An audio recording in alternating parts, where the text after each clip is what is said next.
Hi, I'm Samhita. My name is Maximilian Chavez. My name is Carmelita Lee. Our product for today is for children with autism because they find it extremely hard to identify their emotions and cope with stress. We created the beta band, which is essentially a headband. It reads your beta waves, which fall in between a certain low and high beta wave. And if you're outside that range, then your brain is not acting as a normal brain. Project Event has definitely impacted my sense of teamwork. I can collaborate a lot more with my peers, have that design thinking into mind. How can we target our users and have the best influence and the greatest impact on their lives? Working and coding and doing all that stuff, it gave me a chance to be familiar so that I'm not as intimidated going into college.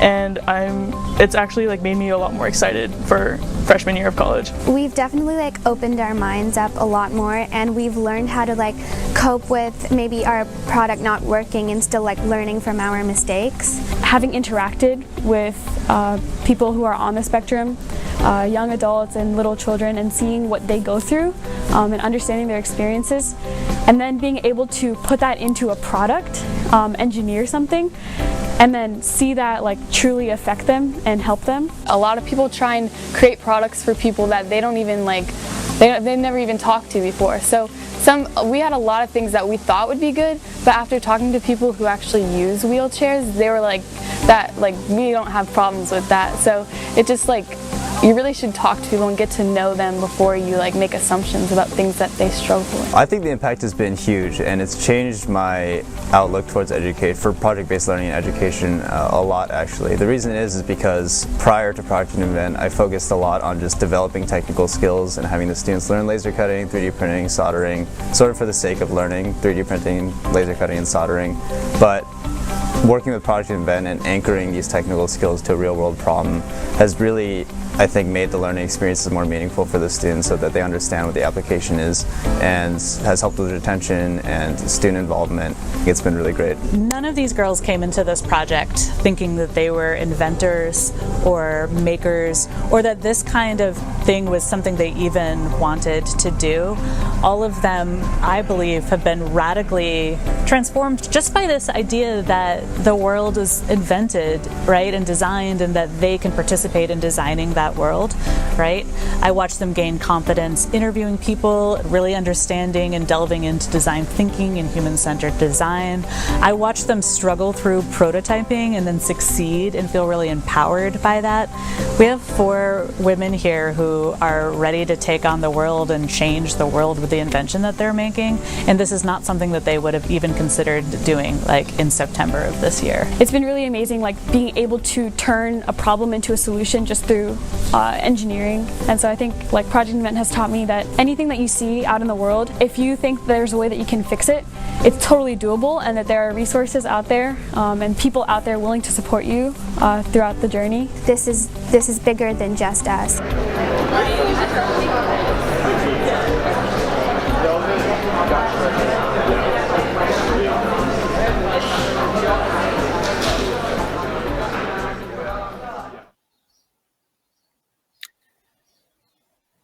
Hello, everyone, and welcome to Project Event's Demo Day 2021. My name is Sam Clark, and I will be your MC for today. Today, you'll be hearing pitches from teams of talented, innovative high school students from all around the world who have created inventions for social good.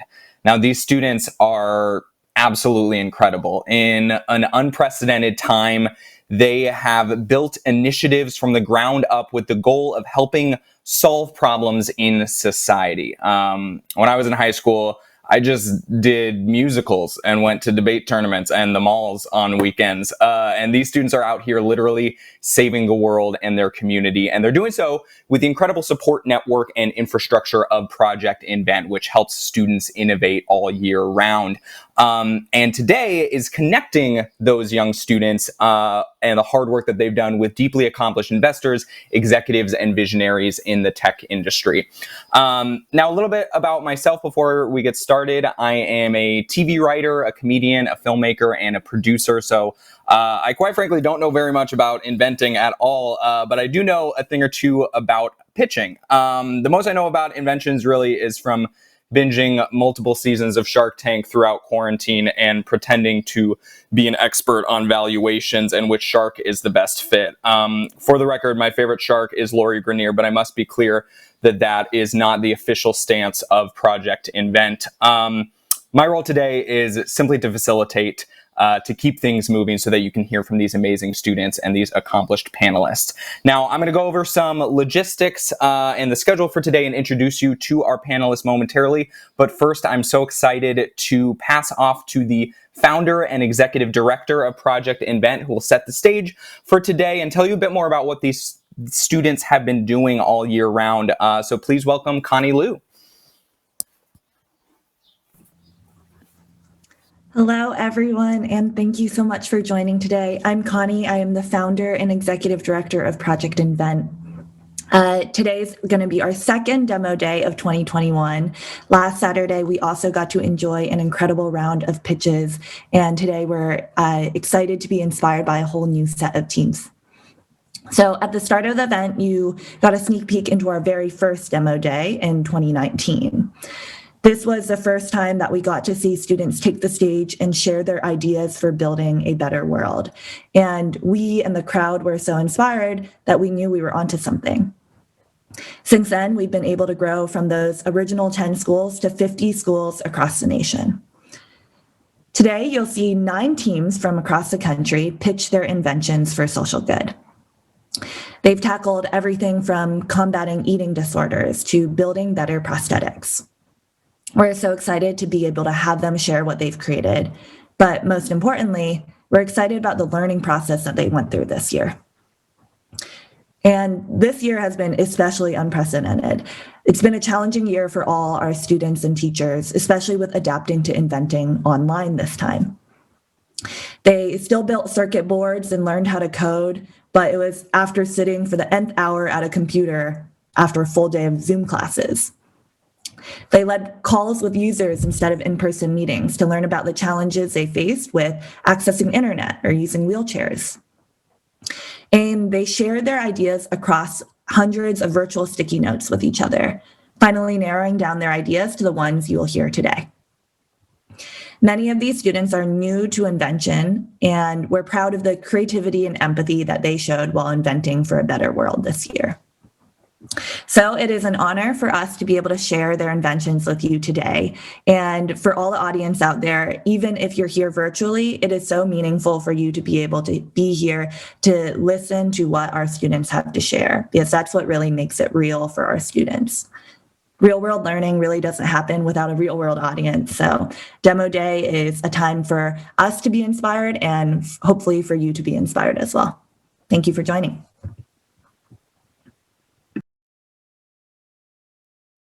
Amazing. Thank you so much, Connie. Now, before we meet our panelists and hear the pitches, some quick logistics for today. So this is a 3-hour event, but don't worry, we will have a 5-minute intermission for snacks in the restroom. When pitches begin, each team of students will present a 5-minute pre-recorded video pitch followed by a 5-minute question and answer session with our panelists. And thanks to our amazing Project Invent team who has produced this virtual event, you can interact directly with those teams. So check out the features below on your screen. You can send emojis to a team that's pitching to cheer them on, and they will see it on our virtual backstage platform. We also have a comment function which allows you to share your thoughts or even ask questions to our teams. When you leave a comment or question, just type your name and indicate whether you're a parent, donor, student, educator, or simply a fan. Please remember to be respectful, encouraging, and kind in your comments. And when a team is done with their Q&A, students can see your question and directly respond to it. And finally, you'll notice a donate button. Project Invent is a nonprofit organization, and the work that we do year-round is to help these students ideate and incubate inventions for social good, and events like Demo Day, connecting those students to these industry professionals who I'm about to introduce, are all made possible by donations by donors like yourself. Project Invent is able to train teachers, run today's event, and support teams year-round because of the generosity of their community. So please consider donating. Now, without further ado, let's meet our panelists. Our first panelist is the Chief Product Officer and Head of Consumer Revenue at Coursera. Please welcome Shravan Goli. Shravan, in a quick sentence, what are you most excited about seeing from our students today? Really was thrilled to just hear all what Connie said. Under the circumstances, the students have come together and created great inventions. So I'm excited. I'm excited about how you've taken the challenge and how you've come up with great creative solutions. So I'm looking forward to it. Thanks. Amazing. Thank you so much, Shravan. Our next panelist has over 30 years of experience in the software industry and is a partner at the Silicon Valley Social Venture Fund. Please welcome Cindy Braun. Cindy, what are you most looking forward to today? I am so excited to see the solutions and the real-world problems that the students have tried to solve. Absolutely. Thank you, Cindy. Our next panelist is the head of product at CV Key Project, a nonprofit who is currently helping communities reopen responsibly during the pandemic. Welcome, Sunita Parbu. Sunita, what are you excited to see in our pitches today? Hello, everyone. I am super excited to see this group of innovators. I can't wait to see where you ended up. I'm a huge fan of the user-driven process. It can be hard work and frustrating, and I am, already admire you for getting here today, and I just can't wait to see what you have. Absolutely. Thank you, Sunita. Our next panelist is the Senior User Experience and User Interface Visual Designer at our sponsor for today, the IBM Cio Design Team. Welcome, Garrett Hourahan. Garrett, what are you looking forward to seeing in our student pitches? Everyone, I'm really excited about this. I really want to know just how you came up with your ideas, especially in this pandemic time, and just how you decided to carry forward. Great, thank you, Garrett. Our next panelist also works with our sponsor, the IBM Cio Design Team, where she is the executive assistant to the vice president. Welcome, Michelle Penny. Michelle, what are you looking forward to seeing today? Hello, everyone. Thank you for having me. I feel honored to be here, and I'm most looking forward to hearing the interviews you had and learning more about the user experience. So I'm really looking forward to hearing everyone. Thank you so much. Absolutely. Thank you, Michelle. And our final panelist today is a co-founding partner of our other sponsor for the day, Concrete Rose. He is also the CEO of the Concrete Rose Community Foundation and the entrepreneur in residence at Tipping Point Community in San Francisco. Please welcome Jason Norman. Jason, same question. What are you looking forward to seeing from all of our student pitches today? Hello. Honored to be here today. Just excited to hear the next generation of innovators and entrepreneurs, and looking forward to it. Absolutely. Thank you, Jason. Now that you've all met our panelists, it is time for the main event. As I said, each team will have 5 minutes to pitch in a pre-recorded video and then 5 minutes of question and answer with our panelists. A quick reminder to all our amazing students who are currently in the Zoom chat before we begin, you've done the hard work, right? You've identified the problems to solve, you've designed, you've redesigned again, you've interviewed users, you've spent your dozens of hours coding and building circuit boards and so much more. Now is your time to celebrate that hard work, right? To show off what you've done, to advocate for your invention, to learn and grow with some of the best professionals in the industry who you just met. So take a deep breath, shake off those nerves, and have fun with it. Let's do this. Our first pitch of the day is Hug Me from Benny Benson Secondary School in Anchorage, Alaska. Hug me for when a hug isn't enough.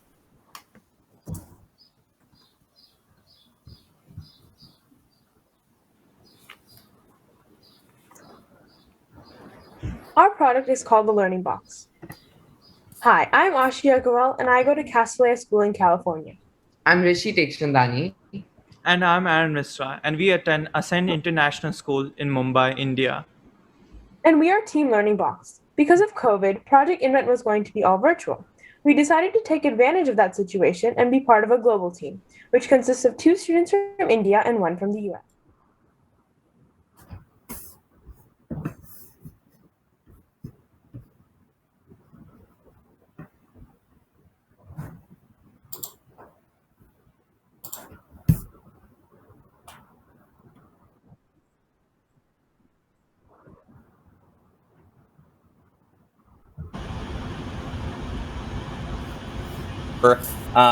Pitch video. So while the tech team sorts all that out, I'm actually going to turn back to our panelists, just kind of opening this up. Potentially advice that you have for some of our students who might be doing essentially their first pitch that they've ever done. Jason, I'll start with you. Do you have thoughts, just sort of advice for some of these students who might be feeling some nerves that might be increased by some technical difficulties at the top? Any advice? Yeah, I mean, for the live component, it's okay to take pauses and take deep breaths. Just gather yourself. I know people get nervous. I get nervous all the time, and that's just the tool that I use to push through it. Absolutely. Similar question, Cindy.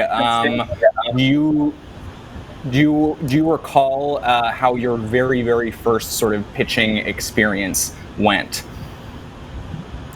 I think it was a bundle of nerves, but some deep breaths, and I would say just have fun, because at the end of the day, that's what's going to contribute and follow along and understand what you've gone through. Fantastic. Well, thank you, Cindy. Thank you, Jason. I'm hearing from our tech team that we now have the video ready to go. So again, our first pitch is Hug Me from Benny Benson Secondary School in Anchorage, Alaska. Hug Me for when a hug isn't enough. Take it away.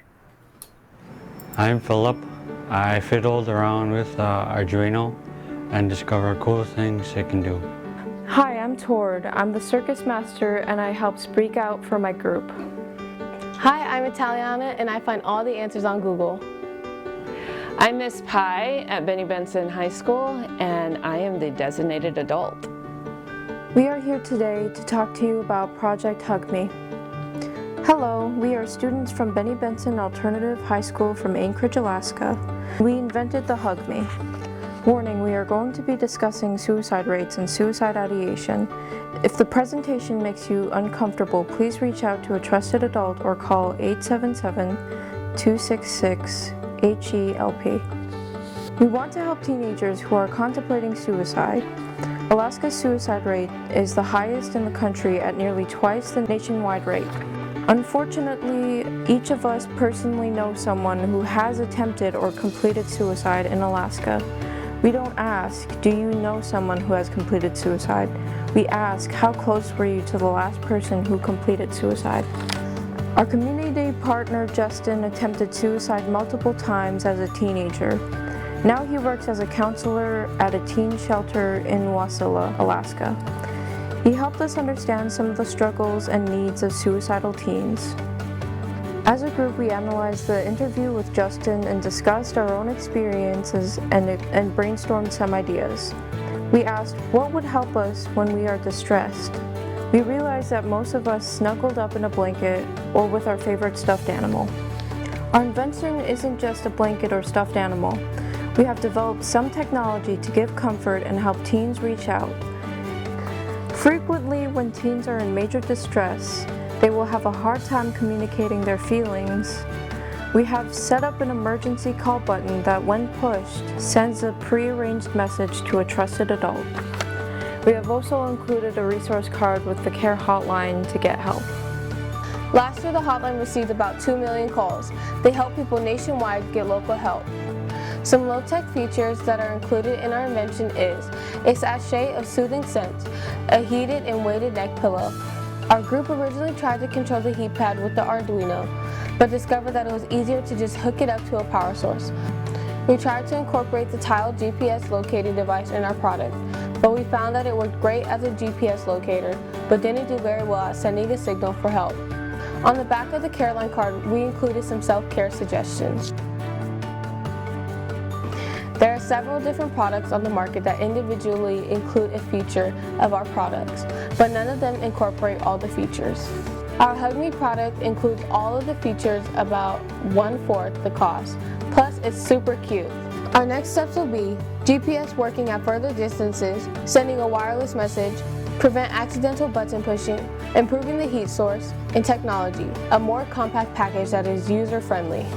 Our partner, Justin Pendergrass, said, I hope to see the youth you are working with help a lot of people with this product and continue to support those who are struggling with suicide. A student from Benny High School said, I like the smell. I like the blanket. I can use the blanket all the time when I'm home. It is comforting. Thank you for listening to our presentation. Do you have any questions or suggestions for us?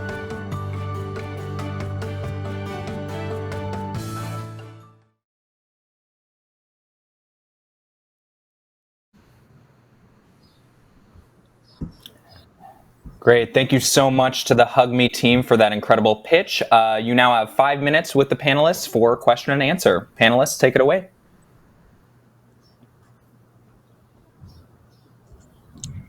Hi, Team Hug Me. First of all, well done on tackling what is clearly a very serious problem, and one that, for entrepreneurs to tackle some of the hardest problems. That's a big deal.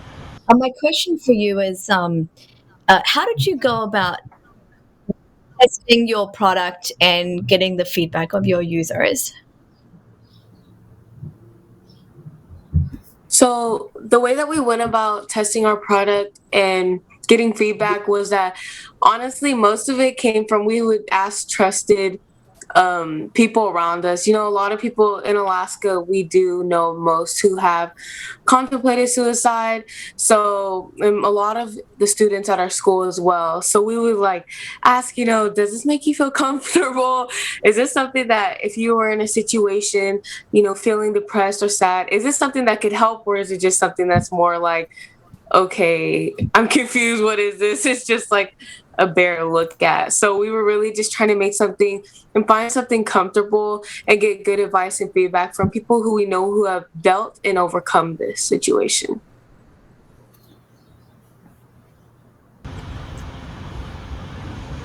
Hello, this is Jason. That was very informative. I learned a few things there. How do students hear about Hug Me? How are you marketing? So the way that students hear, most of them have heard at Benny Benson because it is a big thing, the Hug Me, especially with the suicide rate in Alaska. But the way that we hear about it is through our announcements. We would also we would reach out through our social media posts. Benny Benson, Alaska, or the town that we're in is pretty small.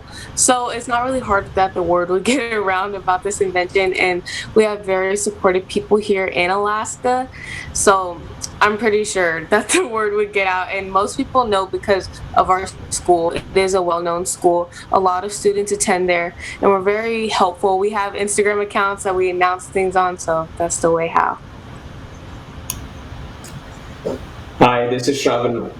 Great job. I really enjoyed the video and how it all came together.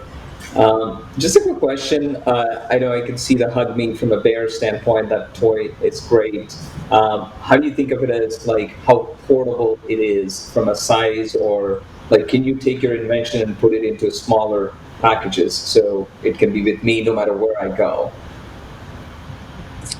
So actually, this is one of the tests. I got it because I just graduated and it was a gift, and it's very honoring. So I can't take it anywhere I go. I do have it in my room, and the scent that we have in here, it's very welcoming. It feels like home.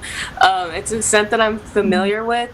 It is right now good enough to carry around, but that's something that we haven't necessarily come up with, but I'm sure later on next year we will find an answer or a new strategy how to get it more smaller into a portable way.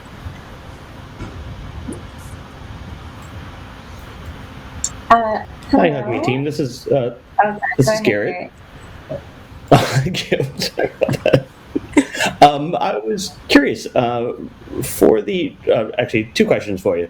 One for the Arduino unit that or whatever type of unit that we're using there. Can you explain a little bit more about how that works within the Bear? And then the second question would be, are you planning on expanding? Are you going to be going into other schools or across the nation or anything of that sort? So we're going across the schools, like across the nation, sorry. We haven't planned that far yet. But with the Arduino, we did have trouble trying to get necessarily like the heat power. That was the most hardest thing because we were like, we cannot get this to work. We tried so many different strategies. That's also where a lot of feedback came in. We weren't sure how to get it necessarily correct, but the Arduino, when we struggled with it, we were like trying different batteries, but necessarily it did work. We had a lot of hard times like with the wiring, but it's kind of hard to explain that. Sorry. No, that's fine. That marks our 5 minutes of Q&A. Thank you so much, panelists, and thank you, Hug Me team. Fantastic work. We're going to move right along to our second pitch of the day. Our second pitch is Shelly from Back of the Yards High School in Chicago, Illinois. Shelly is centered on informing communities on carbon pollution due to trucks and vehicles. Take it away. Our product is Shelly. My name is Carlos. We do have another member named Janet. Unfortunately, she's dealing with personal issues, but she was also a huge contribution to this team. My name is Edwin. My name is Uriel. Now, to start off with our product, we started working with a nonprofit organization called N4EJ, whose main problem was trying to figure out how many trucks are going in and out of a certain facility and determining the carbon that they're releasing from those said trucks.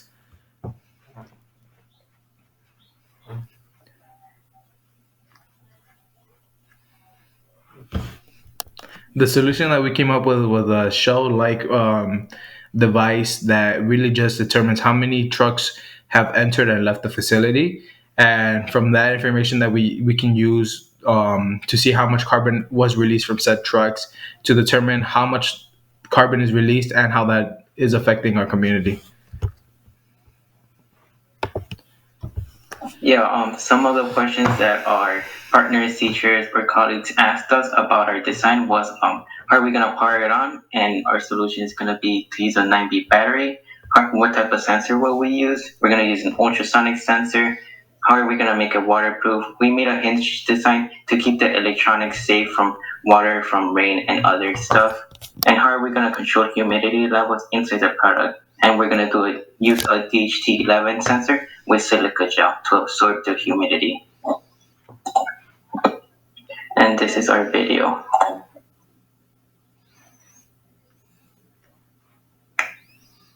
This is Shelly, a product to detect moving trucks. Opening up the hinges that are used to secure it introduces us to the Arduino components in it. Inside the Arduino, we're introduced to its components, such as the ultrasonic sensor, LCD screen, temperature and humidity sensor, Uno board with a Wi-Fi shield, a battery, Bluetooth, and an SD card reader. Powering it on, the LCD screen lightens up, ready to keep track of data. At 7.7 inches, when a truck passes by, the ultrasonic sensor picks it up, which increases the in value by 1. The same occurs at 100 inches, but detects trucks that went out of the facility. In the screen, the in value is subtracted by the out value for a total of the amount of trucks inside the facility. This was Xiaoyi, ready to track down all trucks that enter and leave their facility to help the environment.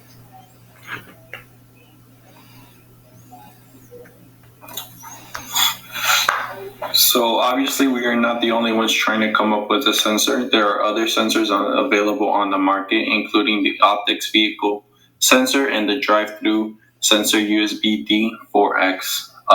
It is worth noting that the drive-through and optics sensor already have a cost over $100, which exceeds our budget, which was under $100.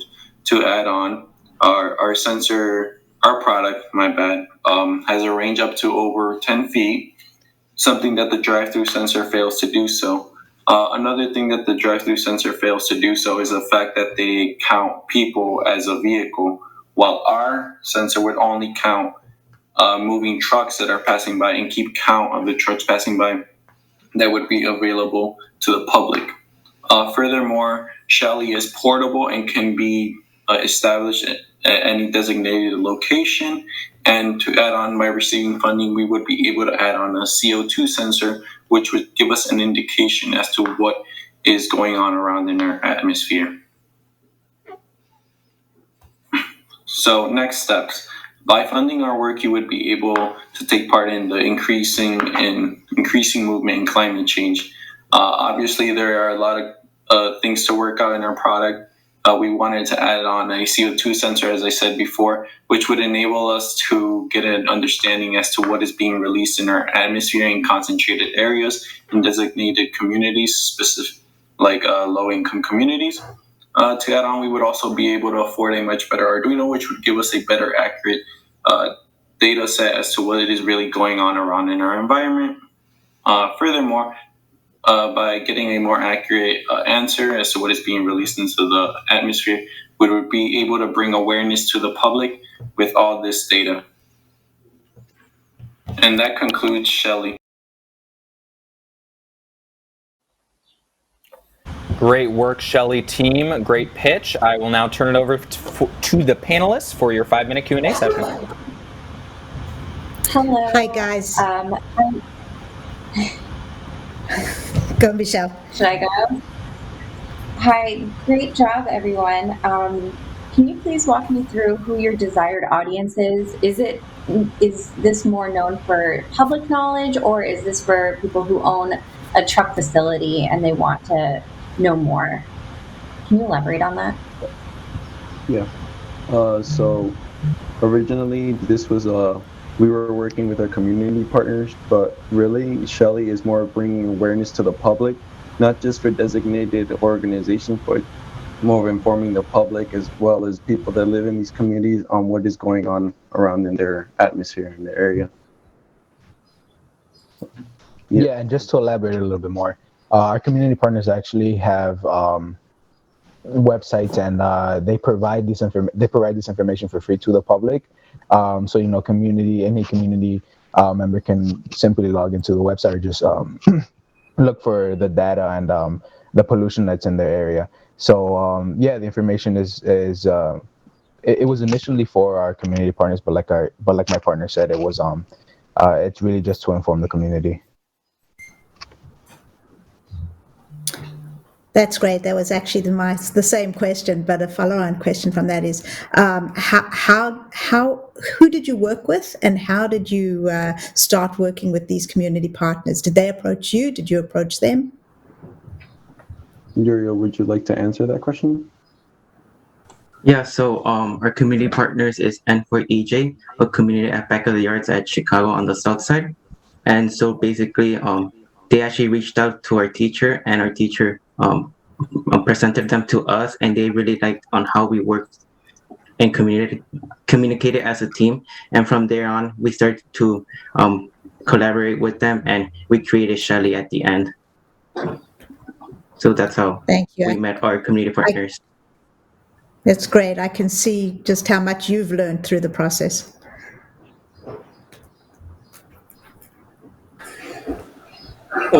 Yeah, so Shravan, great job. I really loved how you focused on the competitors and kind of you looked at, okay, how our solution can be different. And I love the fact that you kind of tried to stick to the price. Like we needed to be under $100, and you kind of focused on that. I think that's also important when you're inventing. If you just create $1,000 device for a $100 problem, then it's not going to work, right? So I think that was a great approach. My one question is, have you had a chance to actually take it to one of the truck facilities and put it in there? I love the demo you folks walked and kind of did the sensor demo. I think that was great. But did you get a chance to actually have a truck pass by the sensor? Yeah. Carlos, would you like to answer that question? Yeah, as you can see in the video, we had just a simple object passing through the sensor. And actually, we are still like in the testing phase of the product. As you guys were saying earlier, we've been making changes and changes, and we're still making changes, to the product as much as we can, try to make it better in every aspect. While we haven't been able to test it on the actual trucks, we do plan to do that in the near future, actually pretty soon. Hopefully to change any coding errors or any bugs, or just to make it as accurate as we can. Got it. Okay. I would encourage you to look for benchmarks then. Like, what are you trying to achieve in terms of the benchmark then? That would help you. Got time for one more question. Okay. So you asked for benchmarks, right?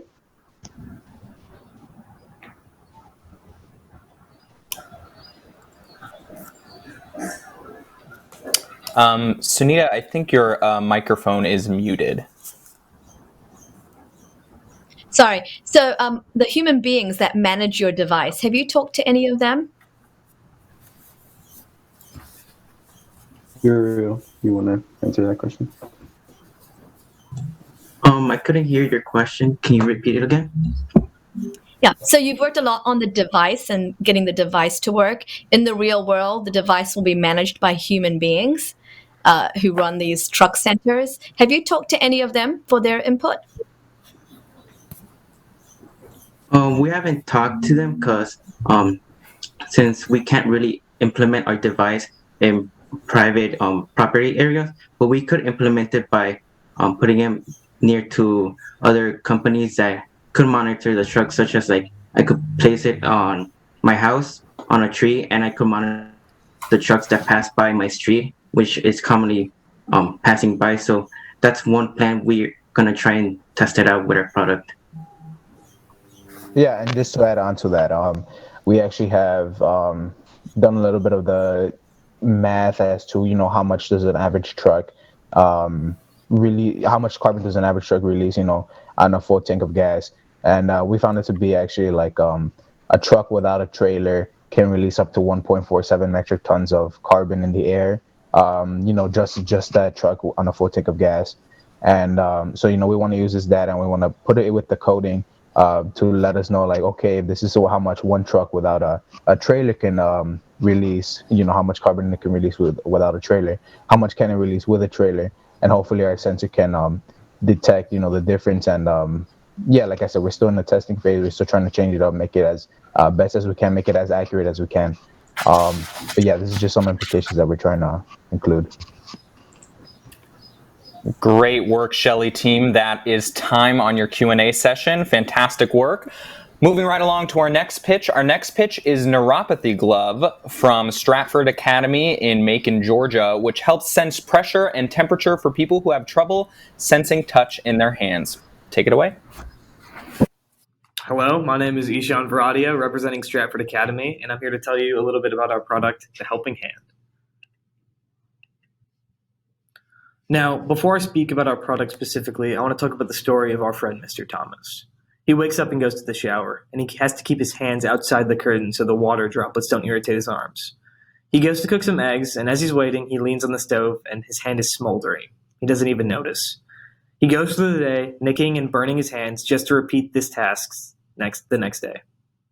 This is the same story for 20 million others in the United States alone, and these injuries may seem very simple, but they can contribute to chronic pain and severe infection.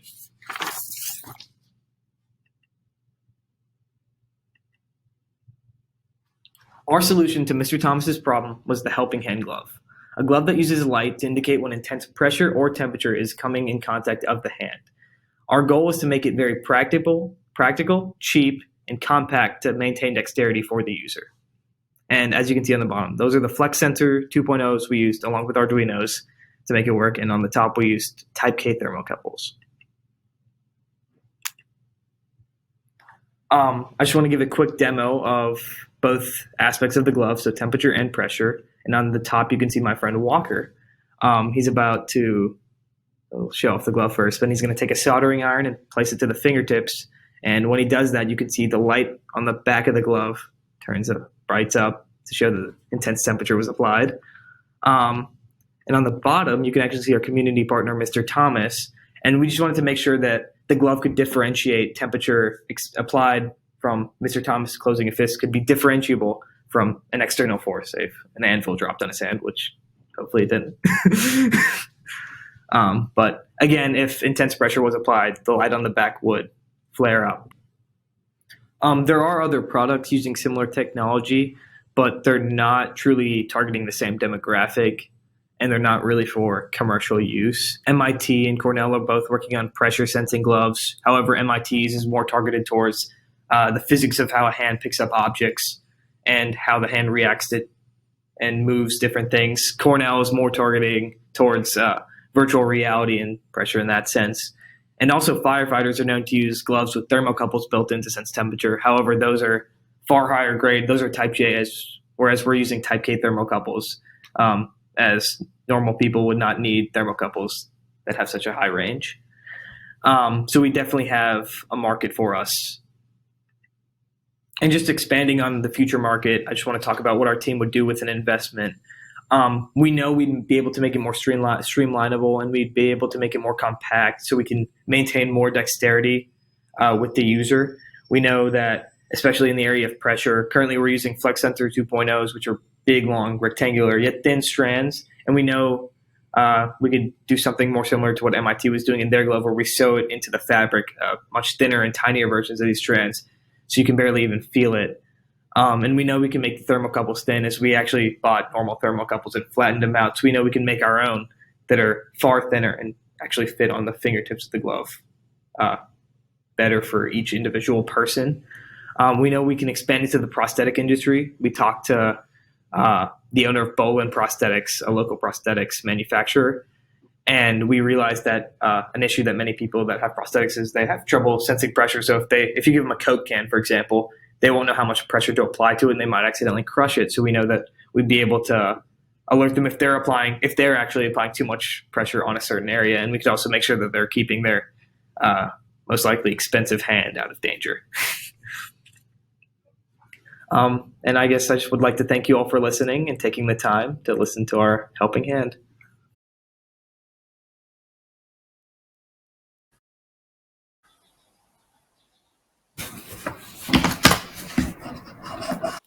Great work, team, on that pitch. Your 5 minutes of Q&A with the panelists begins now.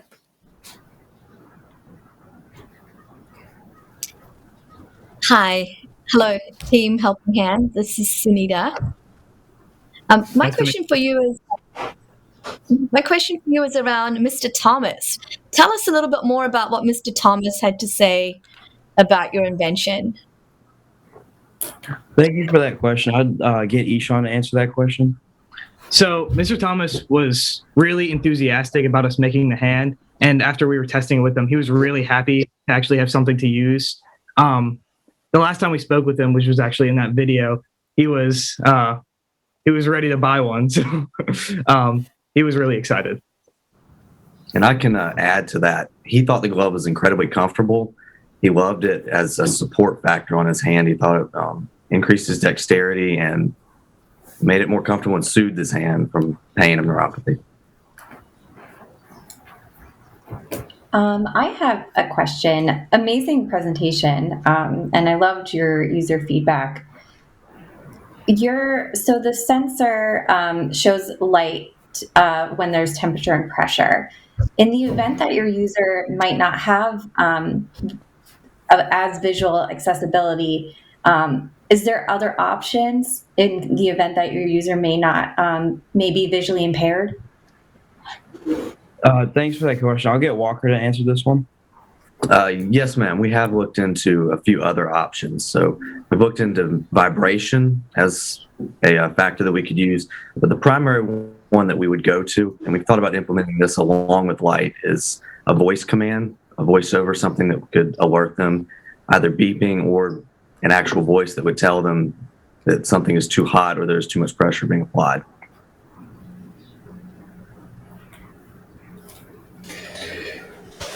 Hi, great job, great presentation. Just a quick question on the price. What would it cost someone to buy at this point, and what's your goal? Thank you for that. Ishan can handle that. So our current glove that works costs about $70 to manufacture. However, we know that if we make the technology better, make it more streamlined, make it more compressed, that it will go up, and we estimate that'll go up to about $140 to double in price, which I think still for this issue is quite affordable. Got it. And how extensible this is for, like, legs and shoulders or back, etc. Or is it needed? Ishan, got it. So neuropathy actually most likely would affect someone in their legs, and that was actually our initial project, was to actually make a boot. However, one thing that we came across after talking to our community partner was that you're not using your feet. Like, you can always get like boots to protect your feet, but you're using your hands in everyday life. You're using it to maybe cut something in the kitchen or do cooking. And there's not really an issue. There's not as big of an issue in injuring yourself with other limbs, especially with the hands. So that's why we targeted hands in specific. Got it. The last thing I'll just say is you may want to think about, like, how long can I wear it without sweating or without feeling uncomfortable in some of the forms and shapes. Mm-hmm. Hey, this is Jason.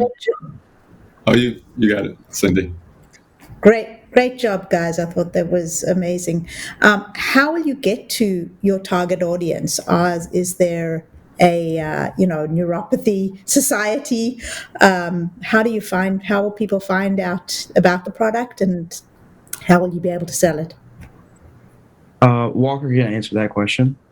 So right now we've connected with local doctors that work at pain clinics and work with these patients on an everyday basis.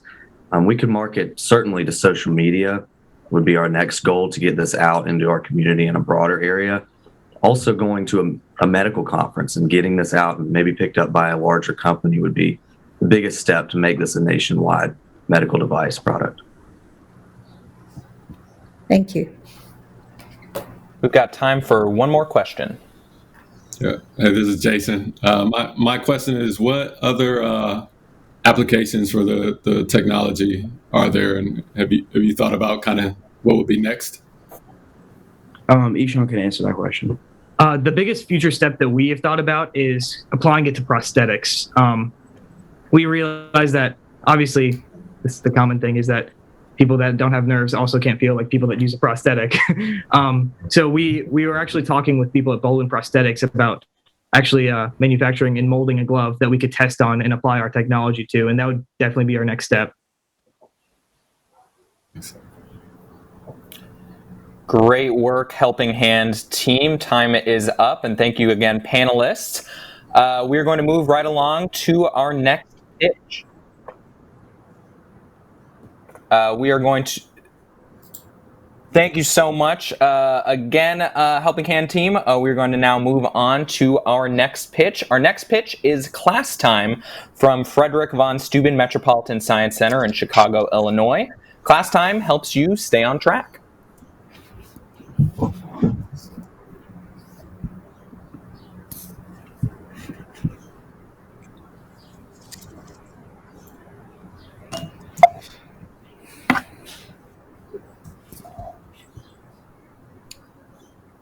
And I believe we might be having another slight delay on getting direct to that video. So as before, as our tech team gets that all set up, I'm going to toss it to our panelists one more time. Now that we're kind of partway through the pitches, Sunita, I'll toss it to you first. What have you enjoyed seeing so far, and what are you looking forward to for this back half of these pitches? So I think the thing I've enjoyed so far is the bravery of the teams to tackle hard problems.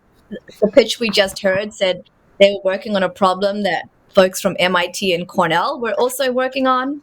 Right. Another team's working on, the problem of suicide, which is not a nice-to-have solution, but a must-have solution. So the immense bravery, I think, in saying this is a problem, I care about it, and I'm going to work on it, even though that's challenging. And what I'm looking forward to is just, hearing from the remaining teams. I mean, I think every team is so unique. I wish Absolutely. I could actually spend 100%. Thank you so much, Sunita. And with that, I've heard that we now have the video ready to go. So I'll hand it off to that pitch. Klastime. Klastime by Lexus Provost, Kohinor Kushi, Simon Brewis, and Alexander Mora. So the problem is that in school, students have many responsibilities, such as doing their homework, getting to class on time, and many more. Our partner, Maya, she has trouble remembering her schedule and writing down notes, which can affect her daily life at school. So we're trying to help her do better at school. So the solution is our watch Klastime. The watch is filled with many unique features, and it can help our subject do better at school, and it can help them remember their schedule better. So the watch has many different features, including a note catcher that's able to export notes from class via voice recognition and Bluetooth into the computer. It also has LED lights that makes it a lot more exciting and more fun to go to class, and it also plays the subject's favorite song, so then it's also just more fun and more familiar for them to go to class. So within the first picture, on the left, it's a on-shape design of the watch case. It's not completed yet, however, it's just the simple on-shape sketch of it. So it shows the outline of the face of the watch. On the other side, there's a picture of the right side of the watch and the left side of the watch. On the right side, there is a charging. On the left side, there are 2 buttons and 1 dial. On this circuit, I use an LCD to count and display time on a watch face to show when her next class will be, and there will be a buzzer at the end that plays the user's favorite song.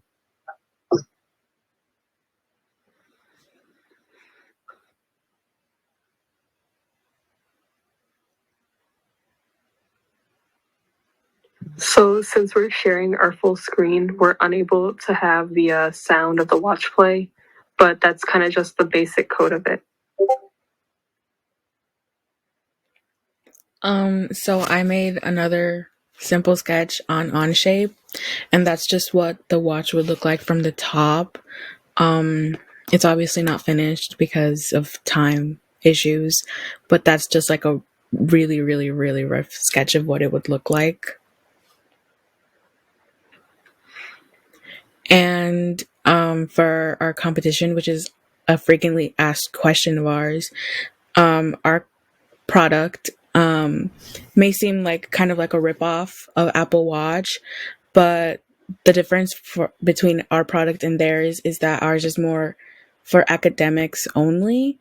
And it does have features that make it more like interactive and appealing to students. It is essentially to help with schedule and time management and all of that. And we think that it'd be a really good product, especially now since there are a lot of kids struggling with remote learning and remembering their schedules. I know I forget my schedule a lot.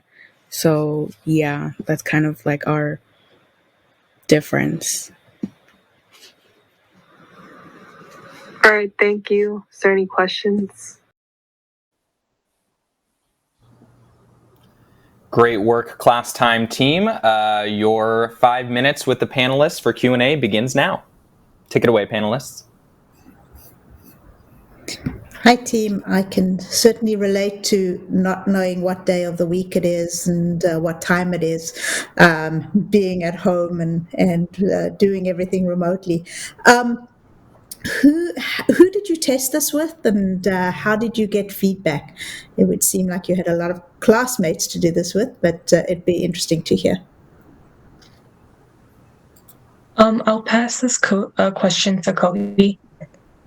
Hello. So, can you hear me? Yep. Okay. So, our partner Maya, she, we interviewed her and we told her what she wanted. And she said that she wanted something like a watch, and she like she had a watch and it was like it had a good design on her like hand, and we thought that it would be really useful if we made like her a watch that has academic stuff, so it could be better for her to go in class and not have any troubles. Great. To this problem, my son has a lot of challenge with this, and I I think I have trouble managing him on that direction also. So quick question actually. So watch is interesting. So it kind of stays with you and it's on your hand. It can be on your hand all day, so it can help you. What were some of the specific features? Like, how do I get my schedule into the watch? How does it remind me? And then how do I kind of change my schedule if I have to change my schedule, et cetera, et cetera. So have you folks spent like all the list of features and the interface that needs to make it easy? That's a great question. I'll pass that to Simon. We're not entirely sure on how we can download a calendar onto the Arduino yet, which is what we're running the project on. But the idea would be to download or a calendar monthly or whenever you need to like reset it. So when something changes, and then you could then just change your schedule and have the timer would pick up what times you would need on your calendar, and it would give you a timer for those intervals. Got it. My tip on that would be try and see if you can synchronize it with Google Calendar, something that exists out in the world and lets the student use the Google Calendar to do all the manipulation in the big screen, but then the small screen is for kind of real-time updates. Hi, team. I had a question for you, in which you compared it to the Apple Watch, and I'm sure other phone type of abilities would be able to do something similar, but I'm guessing the one thing that would really push you apart from the rest of them would be more of the price point on it. What type of price point were you thinking of here? I'll pass that to Alex. I'm sorry if my internet is slow, but we were thinking about making it like a lot more affordable because some of us kind of live in a more low social economic status, like myself.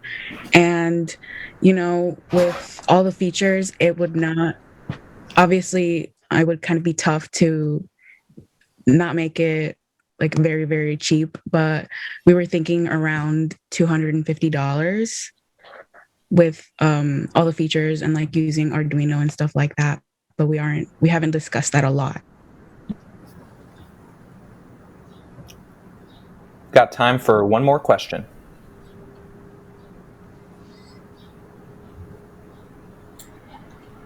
Great job, everyone. I know I have the last question here, and I do agree time management is very important. Can you just quickly sell to me why I should invest in this piece rather than keep to my current way of time management?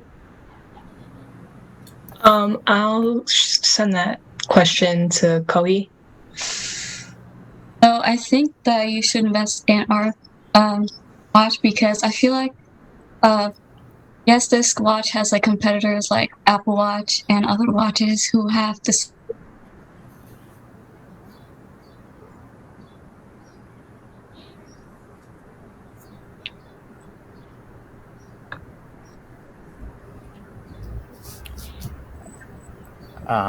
Looks like we might be cutting out there a little bit. Is there someone else on the Klastime team who wants to take the back half of that question? It looks like Simon. you might be back. Yeah, sorry, my internet was unstable. No worries at all. Go for it.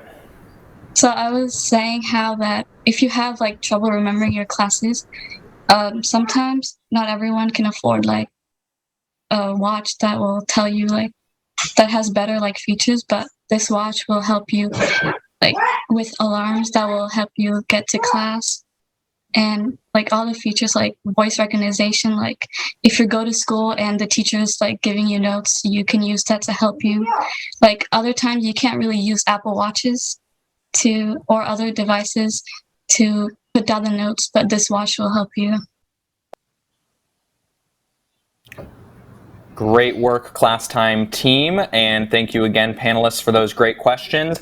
Our final pitch before intermission is Cloudwalker from Boyle Heights STEM Magnet High School in Los Angeles, California, which is an adjustable inflatable donut that hugs the residual limb.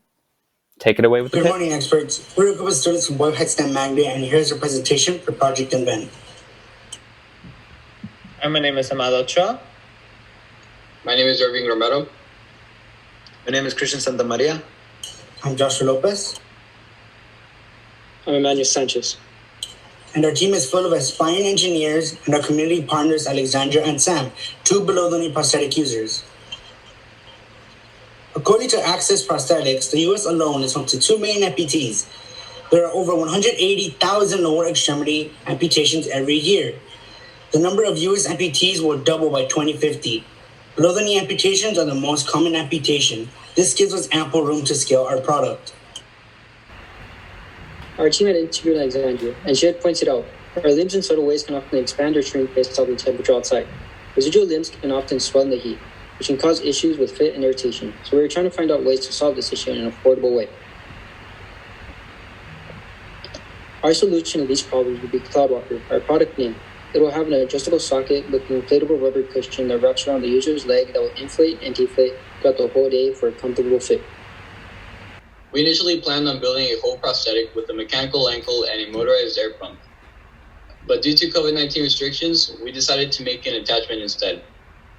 We conducted multiple empathy interviews with two below-knee prosthetic users, Sam and Alexandra, and they expressed that being able to inflate and deflate a tube that hugs a residual leg would improve comfort. Check out a demo video of our product. Hi, this is our prototype for Cloudwalker. Its frame is a bucket with the underside cut out so we can put our leg through. Within it is one single air cushion made of a rubbery, stretchy material. Here you can see the LCD screen and the Arduino board that connects our code to the PSI sensor, which is housed within the bladder. And here you can see the bike pump where air enters and exits. Now I will demonstrate the prototype for Cloudwalker working. Normally it should be loose so it's not holding onto my limb. This is because the air bladders are not filled up. Here you can see the PSI within the air bladders.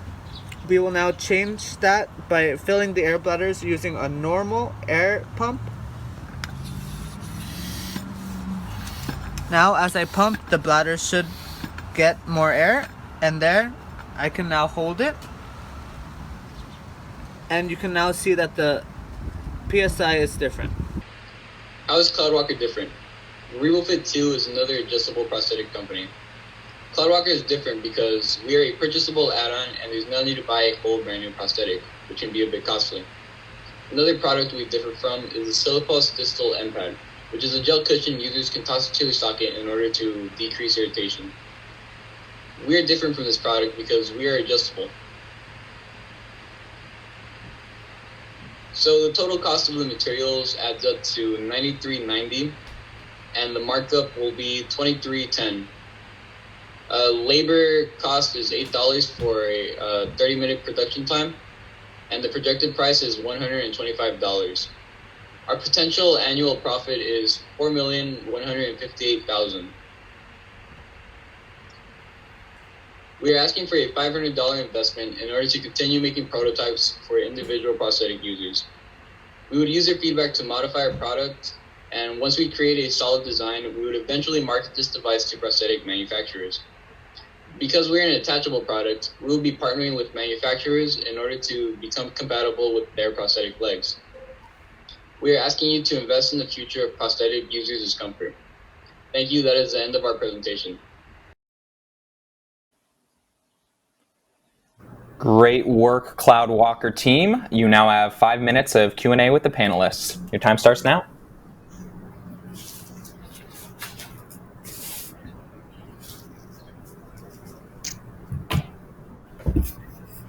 Hi, this is Sunita. Well done.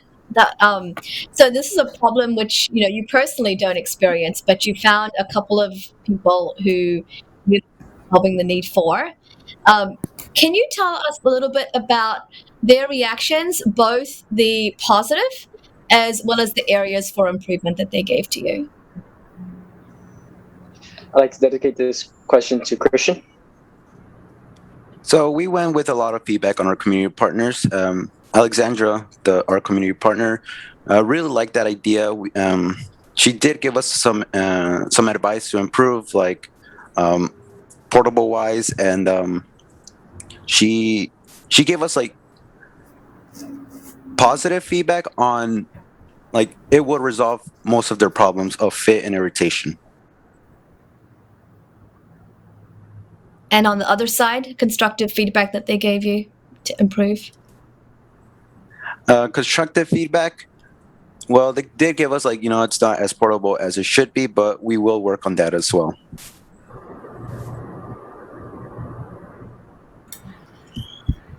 Great job, team. I thought your presentation was very clear. When you were showing the demo on the screen, it showed the PSI. Why do you think showing that is important for the users to see? I would like to dedicate this question to Amado. I think we chose to display the PSI to our user because we wanted to help the user understand how much pressure was being exerted on their limb and trying not to overpressure their limb, or maybe that might cause some damage to their residual limb, and we didn't want to affect our users any more than the product should affect the user.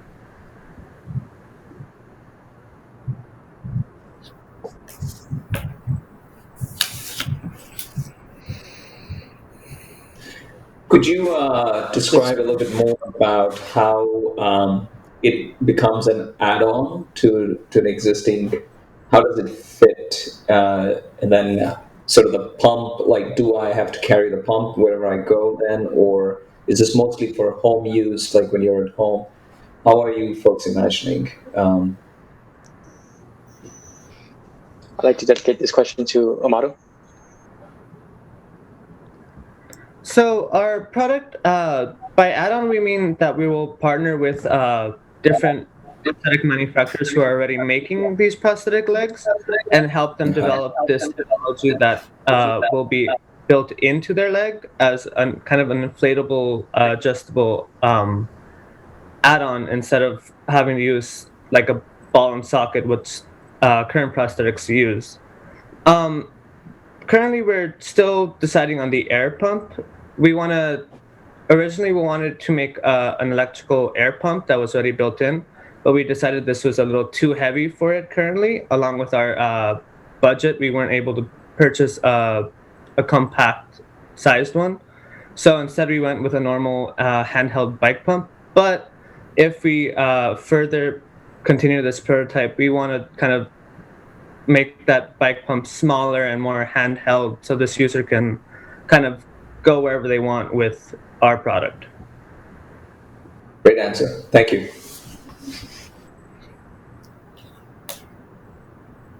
Hey, this is Jason. My question just got asked. Just want to let you know I love the name. It's really, really cool name.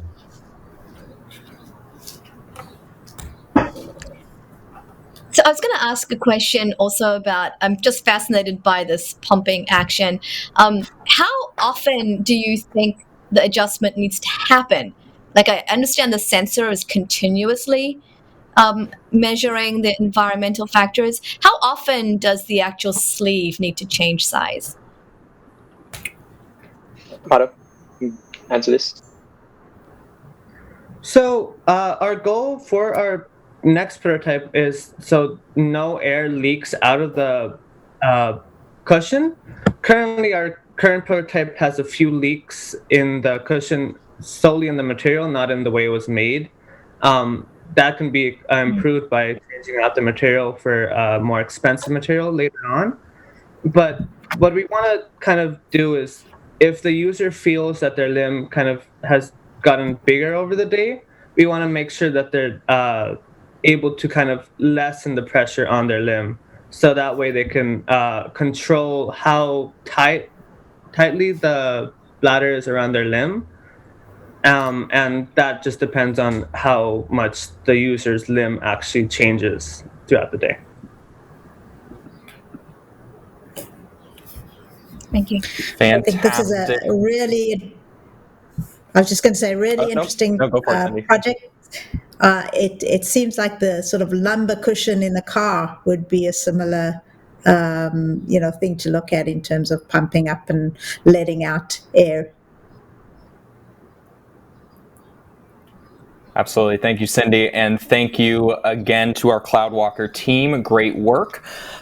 We are now going to take a short, about 5-minute intermission so you can get some water, grab some snacks, use the restroom, and return hydrated and ready for 4 more amazing student pitches. Reminder, intermission is also a great time to hit that donate button on the page. If you've seen something in these first few pitches that inspires you, that you would love to see actualized and out there in the real world, drop a donation. Or if you felt the impact of Project Invent, seeing these high school students interact directly with some very accomplished folks in the industry, then drop a donation. And we will see you back here at 11:15 Pacific time.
Hello, everyone, and welcome back from intermission. I hope everyone is hydrated, rested, and ready for 4 more phenomenal pitches from our students.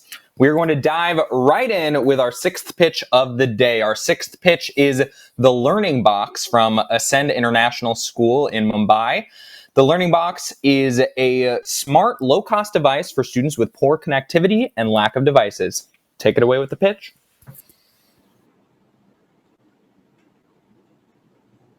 Our product is called the Learning Box.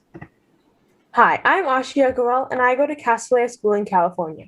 I'm Rishi Tekshandani. And I'm Aaron Misra, and we attend Ascend International School in Mumbai, India. And we are Team Learning Box. Because of COVID, Project Invent was going to be all virtual. We decided to take advantage of that situation and be part of a global team, which consists of 2 students from India and 1 from the US. Our community partner is Bhakti, a 6th grade student that attends Azad Vidyalaya, which communicates primarily in Marathi. She lives in a rural area and has access to very low bandwidth. Due to the pandemic, distance learning has been a challenge for her because most of the fundamental applications require high bandwidth. In addition to that, she's not able to afford proper resources, making it difficult for her to learn. Bhakti's ability to learn is limited because of the resources she has access to. Her only source of internet access is through her mother's phone, which she does not have consistent access to. This makes it difficult for her to learn and engage with her teacher. She needs a product that is affordable and simple to use so that it can satisfy all of her educational needs. 64% of the Indian population lives in a rural area, so a product like this could solve a much larger issue of the lack of education in rural areas in India. How did we go about solving this problem? The Learning Box is a smart, at-home, low-cost learning device that allows the teacher to engage with students who have access to low bandwidth. It also allows the student to work asynchronously so they do not have to rely on internet connection. In this product, the student will upload the teacher's pre-recorded lesson plan, which was sent using the phone, onto the Learning Box.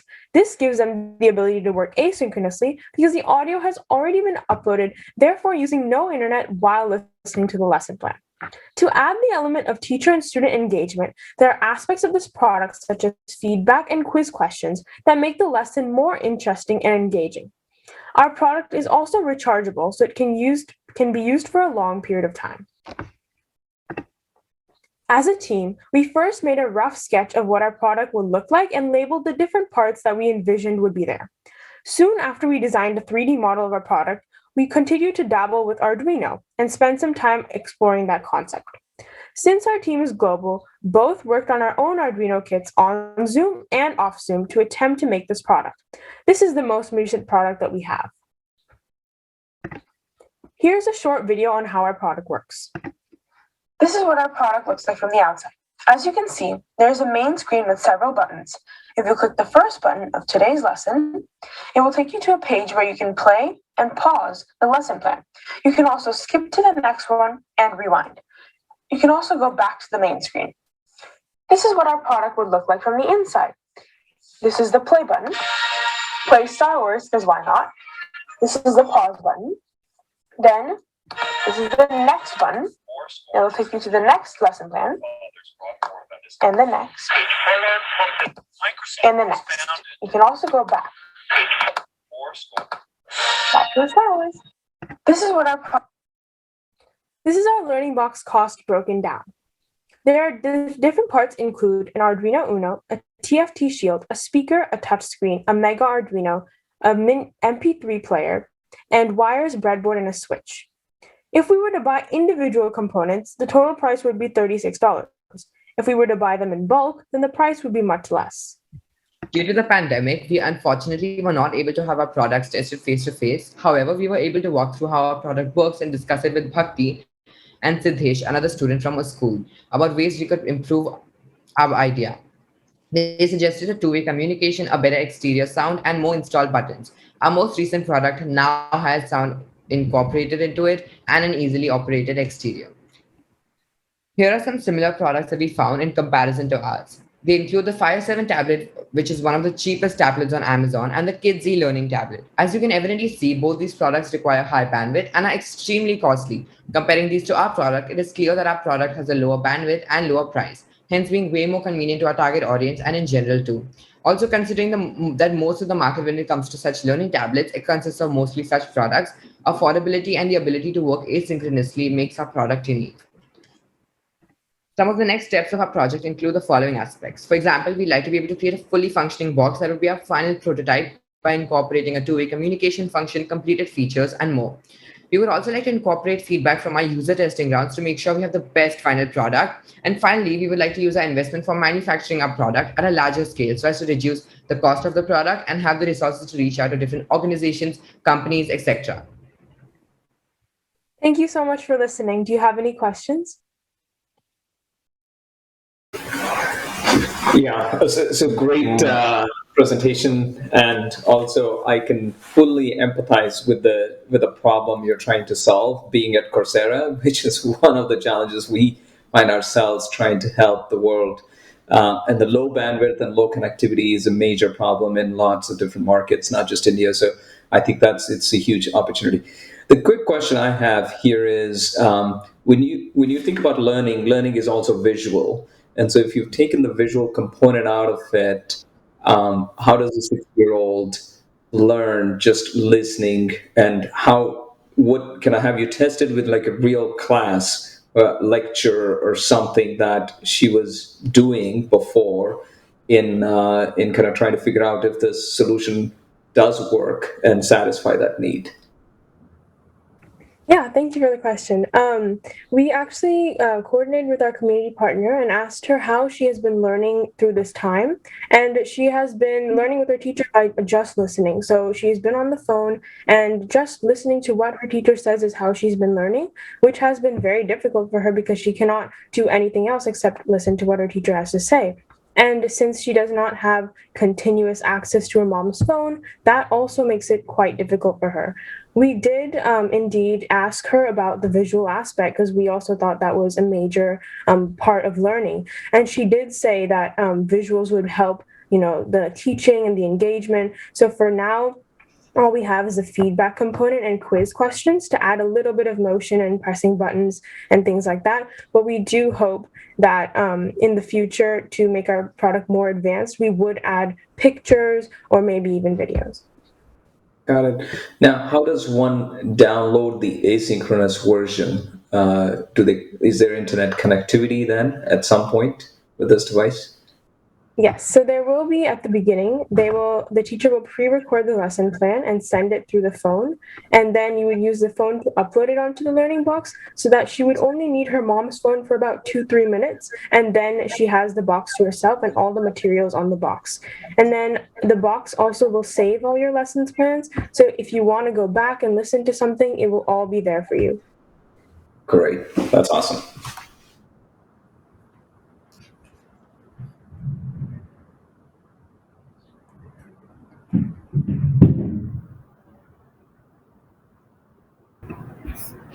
Great job, guys. It sounds like it is definitely a solution to the problem. Have you spoken to any teachers and gotten their feedback on how they would interface with this?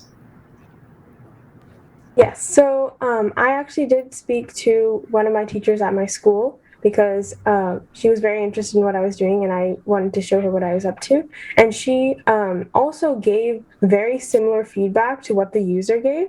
So she talked about, visuals as well. And another aspect that she talked about was the fact that our community partner's first language is Marathi. So how it would be to incorporate other languages into our learning box, which I thought was a very valid point. So that's another thing that I hope to incorporate in the future. And then also our two-way connection so that the student can reach back to her teacher rather than just the teacher sending things to the student.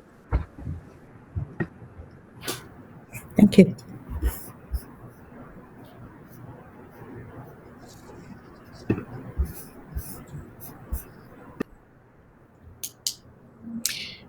This is Sunita from the Bay Area.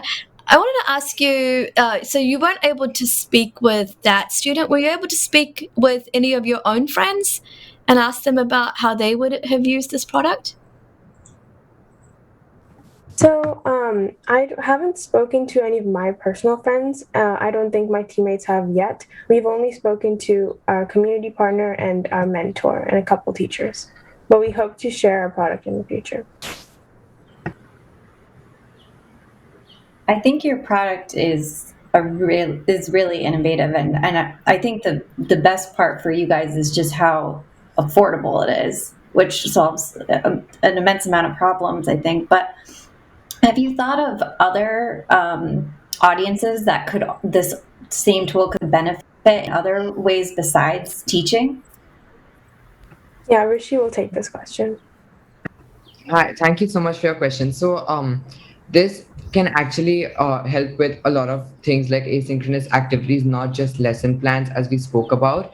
And some of our next steps would also be to incorporate two-way communication systems and visuals. So, visuals would be great for learning, but the two-way communication system gives the students a way to communicate with their teachers, because we here have email systems and our laptops to communicate with them, but these students don't actually have those tools or resources to be able to communicate with them.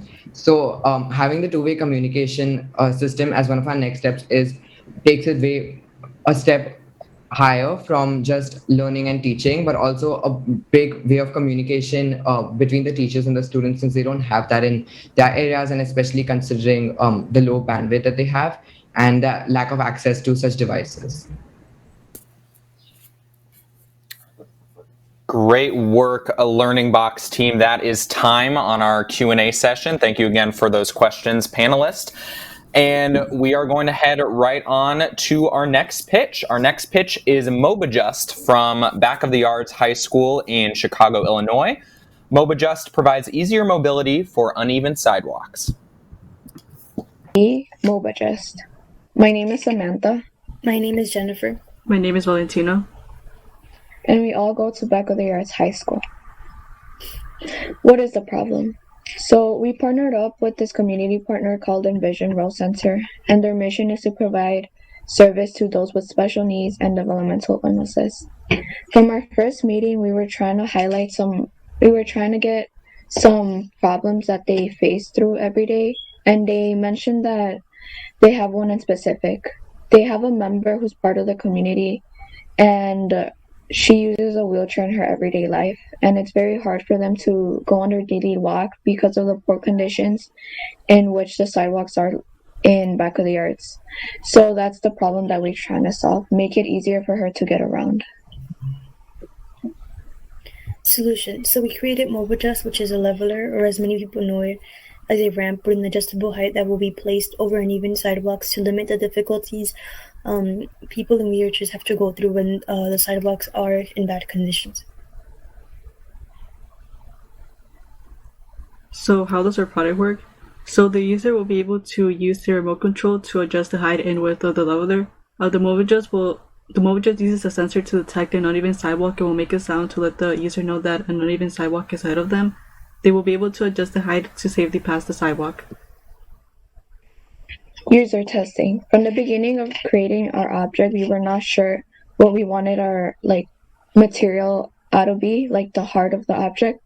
So from a meeting with Project Invent, an engineer suggested for us to use aluminum since it's very lightweight and holds heavy weight at the same time. So that's what we used throughout our process. But through our pricing, we noticed that the aluminum was going to be out of budget, especially because since getting a little piece was very expensive. So that's when we decided to change from aluminum to polywood. And we didn't also, when creating our object and finalizing it, we didn't want the price to be a financial burden, because the first of all, and the purpose of it is to make it accessible for all of our users. And on the side, that's a little plan out of how we want our object to be. Competitors. So there are already many objects on the market that are similar to Mobajust, such as the bus ramp and a regular ramp, which is usually placed on top of the stairs. So the bus ramp and the regular ramp are around $300 to $500, while the Mobajust is around $45. So all of these three ramps are very durable and are made of long-lasting materials, eco-friendly. So the bus ramp and the ramp, both main material are different types of metal, some which are eco-friendly and some which are not, and cannot be recycled. While the Mobajust main material is wood. So for safety. So the bus ramp and Mobajust both have a layer on top of the ramp, which will help the person have a better grip and have more control for when they're going up and down. And the regular ramp does not. It's just pure metal, and sometimes it has dents to help the person grip. But even though it has dents, it could still make a person slip.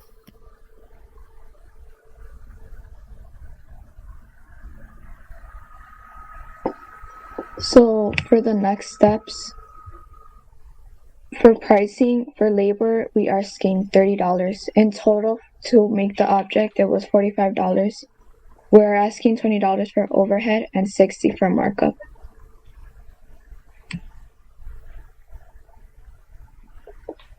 So for vision, we hope that our product makes people traveling with wheelchairs easier and safer, since there are not a lot of products that help wheelchair users pass uneven sidewalks. There are not a lot of products that work as automatic ramps, so we do consider our product original. And that's all. Thank you. Thank you. Thank you.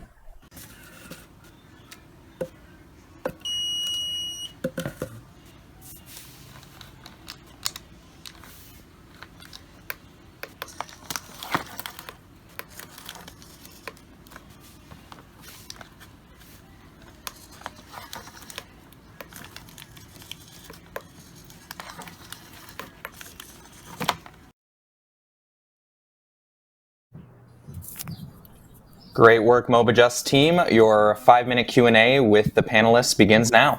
Take it away. Great presentation, guys. I was curious, I may have missed it. So it does seem like it is adjustable. This is something that's portable, that the person in the wheelchair would be bringing around with them? Yes. So from the beginning, the purpose is to create a portable sidewalk leveler.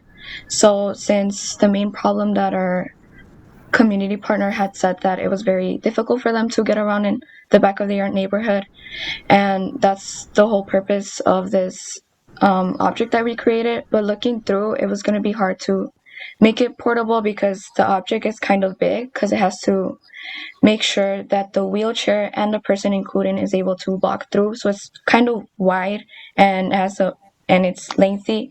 So in the future, we would like to create something that could condense the size, and also with the wood and the Arduinos, it's going to be quite heavy. So in the future, we would like to create something that will be more portable. Fantastic.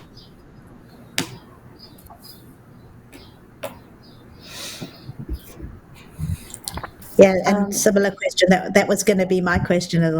Great job, and I think we underestimate how big a problem this is for folks in wheelchairs. Along with the portability, is where will they carry it? So does it attach to the wheelchair? How do you make it easy to sort of slip it around or put it down or whatever it's going to do? I think that's one of the considerations as you work on the portability aspect of it. Jennifer, would you like to answer this question? Yes. So as Samantha said, as of now, the product is kind of lengthy and it's wide, so it would be hard for them to have it.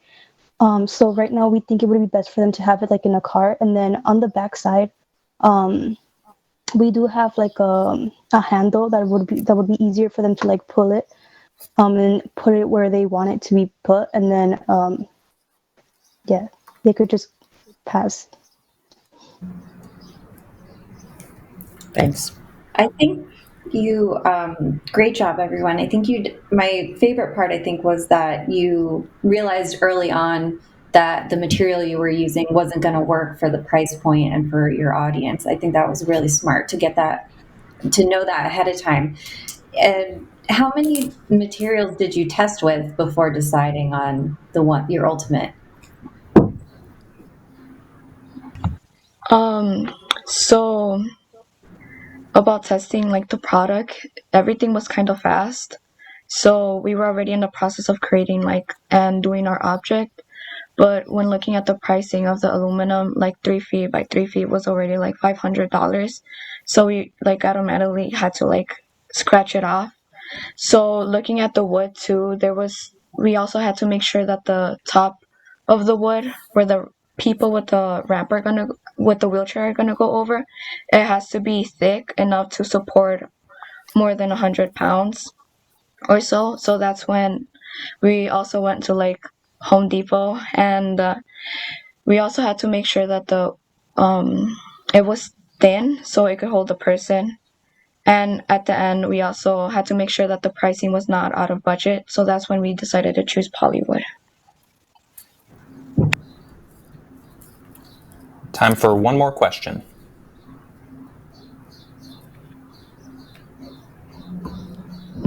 Hi, this is Sunita. I wanted to ask you a little bit about the engineering process. Can you tell us a little bit about what your first version looked like and some of the changes you made as you went through? Valentina, would you like to answer this question? So at first we like put a list of the Arduinos that we were thinking of using, like the parts. And then at first, so we first made the motor of it. So I use a stepper motor to like, so that way like the user can like move like the height of the Mobajust or the ramp. And then my teammates later used like for it to make a sound, so that way like it detects the uneven sidewalk. And so we thought of like using the sensor and then the motor at the same time. And then we wanted to use them into one Arduino, but that didn't work because it required more power. So we had to use two separate Arduinos, which later ended up working the best. And so we end up sticking with two Arduinos since that one seemed to work the best. But that has been like in our mind since like the beginning. Great work, Mobajust team, and thanks again, panelists, for those great questions. Moving along to our second to last pitch for the day. Our next pitch is Home Dispenser from Frederick von Steuben Metropolitan Science Center in Chicago, Illinois. Home Dispenser helps you eat healthy at the correct time. Take it away. Home Dispenser by Abel, Alex, Christopher, James, and Nicola. So the main 3 problems we're trying to solve with our product is a lot of storage, like having not enough space or too much space already being used, unavailability, having your food and snacks close to you when you are doing something, and overeating, which means you are eating more than you need in a day. All of these problems are very common and can sometimes be even dangerous. All right, so our basic thought process during this was that we wanted to limit distractions, and sometimes when you're going for a snack break, it can go from 5 minutes to 20 minutes, and basically that really, I guess, distracts you and allows you to procrastinate, and you're not doing what you're supposed to be doing. And so with this vending machine, you can easily access a snack while doing your work, so you don't take longer than that 5 minutes. Our product is a mix of a vending machine and a drink dispenser. And so how this works is there's a water dispenser on the left, which holds a water bottle. This water bottle has 2 holes poked at the bottom with a tightened cap. This tightened cap, when loosened, will dispense the water from the bottom. There's also the vending machine, which works as a normal one. You press the button, you go to a piston, and it, puts out a snack. And there's also a timer connected to these buttons. And when the timer goes off, then you can access these buttons.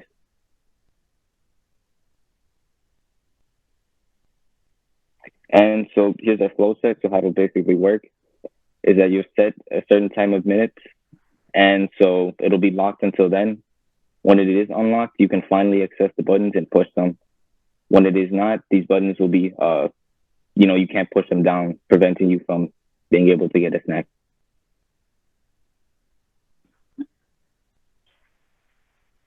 Most vending machines are huge and heavy. Most average to be around 72 inches tall, around the same height as an average person's height. Our home dispenser is only about 18 inches tall. They also can be customized to hold certain types of drinks and snacks. Our dispenser allows you to keep it at your side whenever you go without it taking too much space, while also offering customization. Feedback we received from our community partners and integrated. Our community partners told us that they got thirsty during class, so we decided to add a water dispenser. Our community partners' parents were also worried about their kids not eating healthy snacks, so we made the compartments a little bigger to fit fruits or vegetables. They also didn't want to overeat, so we added a time lock. One of our community partners told us that they like how our home dispenser lets her take breaks during class. Thank you for watching our presentation. We hope you enjoyed learning about the home dispenser. Great work, Home Dispenser team. Your Q&A session with the panelists starts now. 5 minutes. Just a quick question. By the way, I love this idea. I think I need one. Not just students in the class. Just a quick question. So how do I see what food or what snacks are in the dispenser? Is that like see-through? How are you imagining that? And then how do I select which one I want? Or is it just like a door that opens and closes? Thank you for the question. Our designer, Abel, will answer that. So like a regular vending machine, there will be a see-through window. And so there will be a button. And so what we decide is that it'll work like a regular vending machine. When you hit that button, it'll be like pushed out by like this corkscrew mechanic system, and yeah, it'll drop the snack. Got it. Yeah. This is Jason. Great job. I really like the product. Can you talk more about the being able to customize the dispenser and what you're thinking there? Thank you for the question. Our designer will once again take that question. So basically what we wanted was that, I think the problem with most vending machines is that it's not what you want. And so what we wanted to do is, make it very easy and accessible to like change. And that way it's, I guess in a way, you don't have to go out of your way to find something that you want to eat. And that was basically our thought process on that. Got it.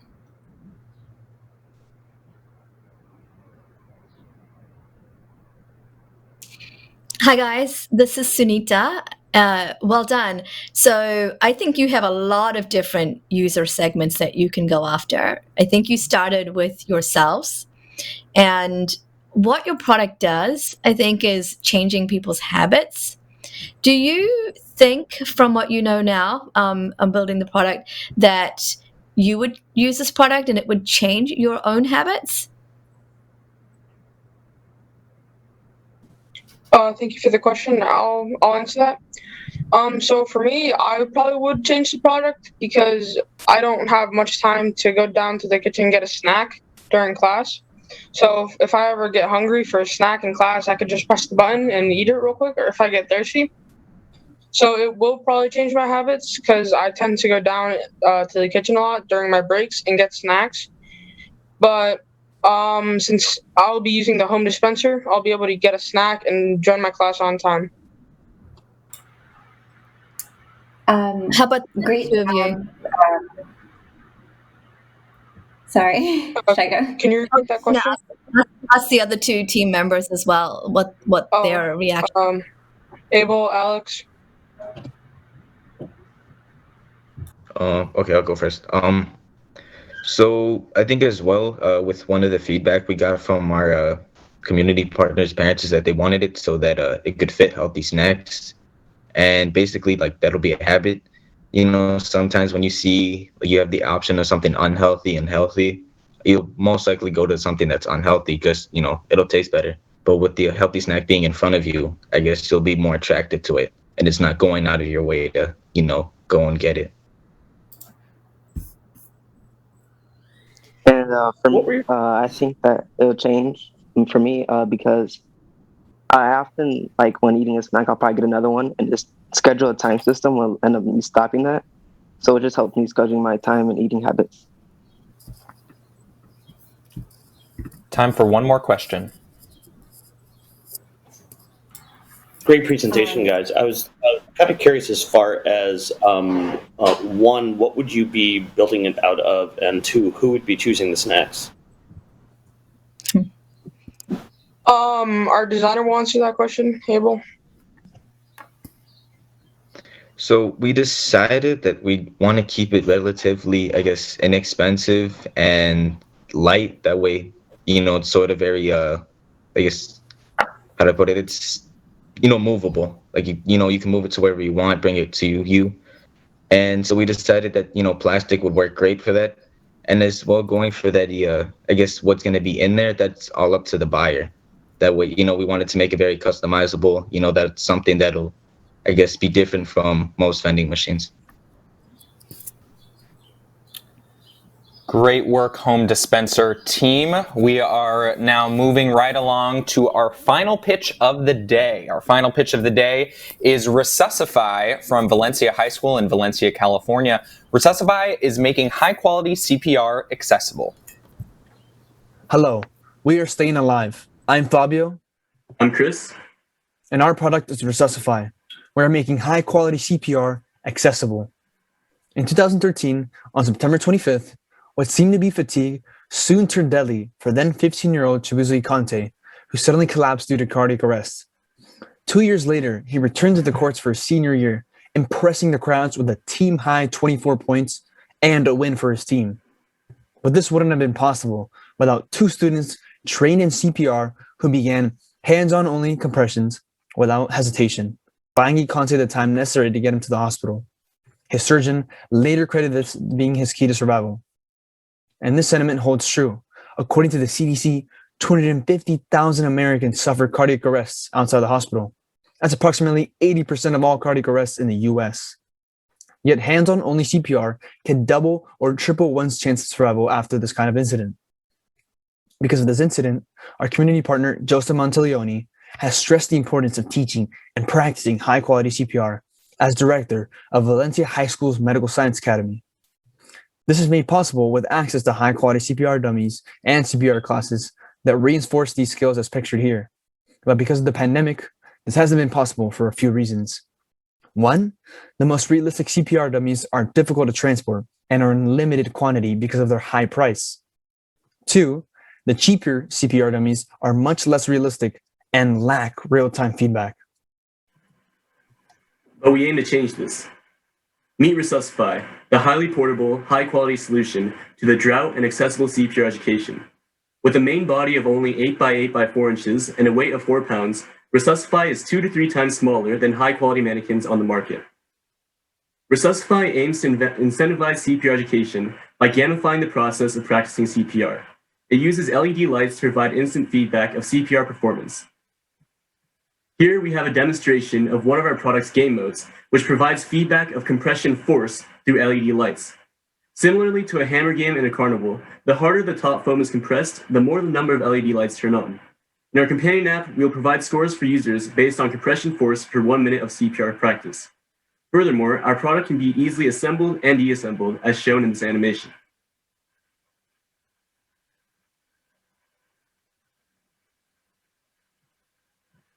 Here's a demonstration with our physical product. Our cushion uses yoga mat and foam material to simulate the human chest, and our side compartment neatly displays the LED lights. With incentivizing CPR practice, instant feedback is crucial. Our product Resuscify offers this instant feedback through a variety of game modes and practice modes using a companion app. In the practice mode, we will provide training and tutorials, such as for compression depth, rate, and hand placement, using video instruction. In the game mode, we will have two options. One that gives a numeric score to a user based on compression force, and the other that scores a user based on compression rate. The following is a price breakdown for all the parts we use to construct our product. In total, our product costs $64.43, which includes tech, 3D printed structure, and other materials. Here's how our product compares to other products already in the market. As you can see, budget models such as those pictured on the left are cheap and portable. However, they lack instant feedback and instruction, giving no practice incentive to the user. High-tech models such as those pictured on the right provide performance feedback but are extremely costly and not portable.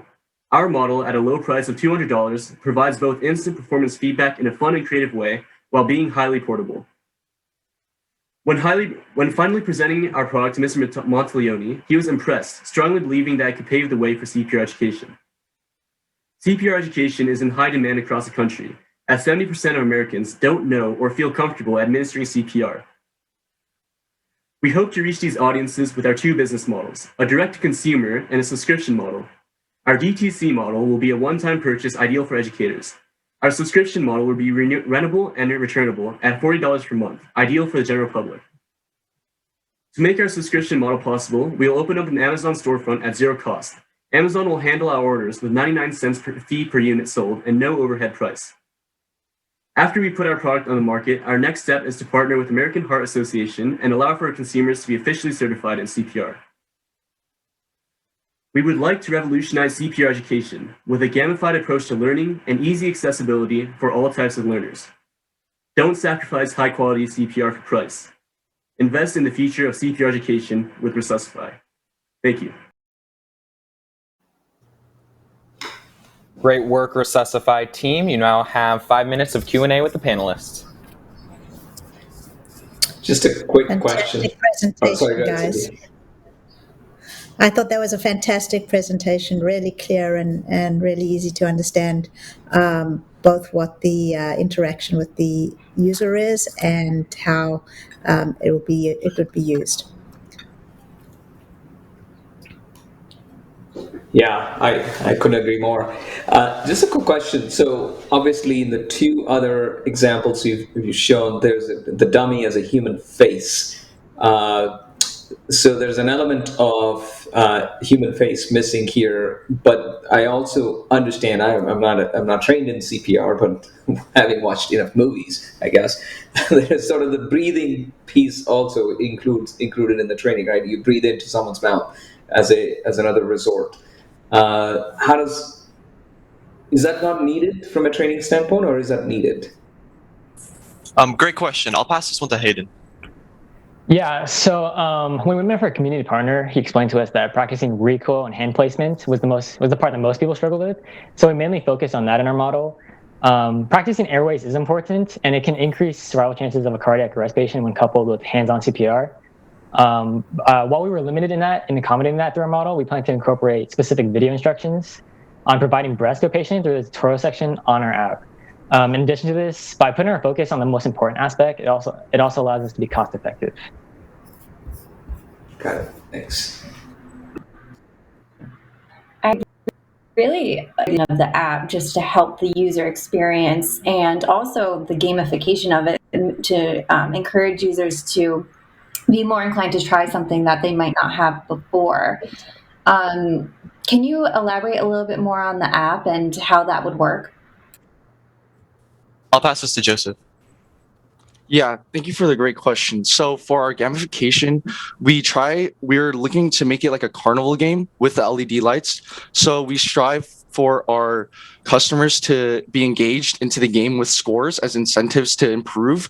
And our focus is getting real-time feedback on our games. So they'll be looking at the model LED lights and trying to get the optimum compression and depth. And through an overall score, you can see your improvement each time you practice on the dummy. And the overall gamification gives an engaging and intuitive experience that not only allows you to improve, but be excited for it. And also our team has been actually looking for a way to have leaderboard scores so you can compare to other customers. And yeah, that's what we strive to do. Great presentation, guys. And I have to say, like, especially as a designer, the packaging design with it is, it's spot on. It's really nicely done for that. So Great job there, guys. The one thing that I did notice, though, with the other dummies, if you want to call them there, is like you'd have an idea for your general hand placement on the on the person's body on there. One thing you may want to take into consideration would be, especially to keep the cost down, is maybe even like a piece of plastic or something like that with a drawing on it that you could even place over your mechanism. So then the people have a general idea where to place their hands, unless you already had an idea as far as how that went. Yeah, that's really good feedback. We were definitely considering having visual markers on the actual thing, but for now we opted with just a companion app that will demonstrate how to do it. Time this for is one Jason. more question. Oh, Go cool. for it, Jason. This is Jason. What industries will require CPR certification? And have you thought about how you would sell into those? Yeah, I'll pass this to Zoe. Yeah, that's a great question. So there isn't any requirements exactly for businesses or these people in sectors outside to be CPR certified, but hands-only compression CPR can double or triple his chance of survival. And as you mentioned in the slide, about 88% of cardiac arrests occur outside of the hospital, and this includes workplaces. So I think that's already a great incentive to reach these people who are doing these business trainings. And we'd also just like to reach the general public and even public school children as part of their curriculum, because it is required by 38 states, which we mentioned in the slides, to have the CPR education and curriculum. Thank you for your question. Great work, Resuscify team, and thank you again to our panelists for all the great questions for Resuscify and for all of our student pitches. And that wraps up our pitches for today. So huge congratulations to all of our brilliant student teams for their work, and to the amazing support networks of teachers, mentors, and family who have supported them along the way. Our panelists are now going to head off into another room where they'll have time to deliberate and decide upon awards. And for the rest of us tuning in, we now all have an incredible treat with our keynote speaker, followed by a Q&A session moderated by Project Invent's project manager, Jillian Harmon.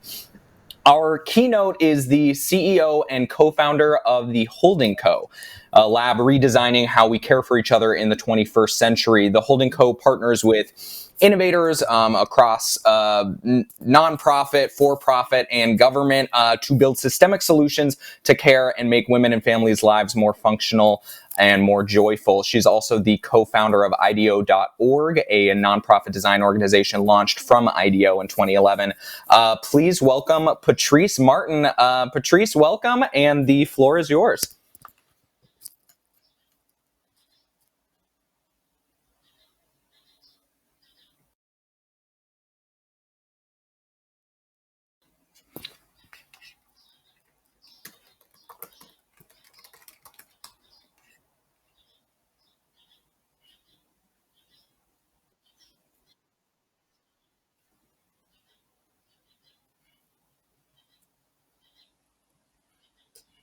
Is that better? Okay. Apologies, I was muted. So sorry, everyone. I will start over. I'm Patrice, and it is such a pleasure to be here with you all today. As stated, I'm the CEO and co-founder of the Holding Co., and I will tell you all about what the Holding Co. is and how we work, but thought it would be nice to actually share my journey as a designer and how I began and how design has shaped me over the course of my career. And let me see if I can get this virtual clicker to work. Oh, great. So I was always a kid that loved to draw and make stuff, and was lucky enough to get exposed to design pretty early, and was just pretty excited and amazed that there was a career where you could integrate those skills. And found my way to the University of Michigan and the School of Art and Design. And this is a photo that I love because this is a photo of graduation, and it makes it look like I'm like valedictorian of our class, which I definitely was not. But the school there has this awesome tradition where every graduate gets about 30 seconds at the podium. And so this is me in 1999, probably like thanking my parents and my roommates for hanging in there with me to get me through 4 years of college. But the experience that I had at the University of Michigan was definitely foundational in the way in which I learned design, though it was at a time before design thinking and human-centered design was really integrated into design education or even like truly into design practice. And what that meant was more that our work was like we were given a question to explore in school, and then it was just sort of up to us to answer it. We weren't going out and talking to people. We weren't designing with folks. I remember being in a critique of work that we were doing around camping gear that we were designing, and I'd actually never gone camping, and we weren't really instructed to go and talk to campers. And I just remember thinking, like, how am I supposed to know if this thing is any good, or like what do the campers think? And that wasn't really like the practice that we all know today of human-centered design, which is really finding and working and integrating various people's perspectives into a process where you're just building and going through rapid cycles of learning and testing and co-designing. So after college, I was looking for a job and went to a design conference in Chicago and found this little firm. Let me get this slide advanced. Did that work? Here we go. Bear with me. Sorry.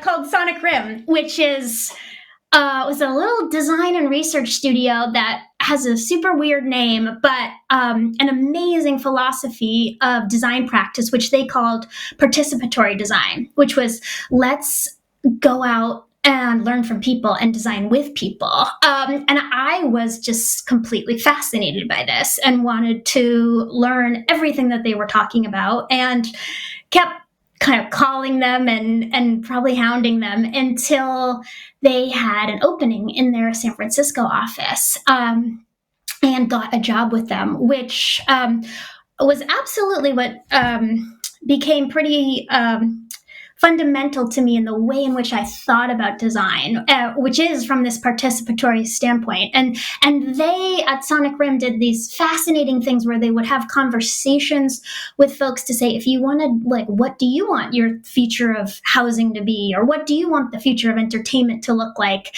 And had these tools where they would give them to people and have people actually design the experience that they want and the future that they wanted. And their articulation of what that experience was became the way in which the design or the opportunity took shape, and was kind of so vastly different from the experience that I had in school, where it was just like think it up in your own head and just kind of do your best, to how do you actually enable the people who you're setting out to design with to create the experience that they're designing.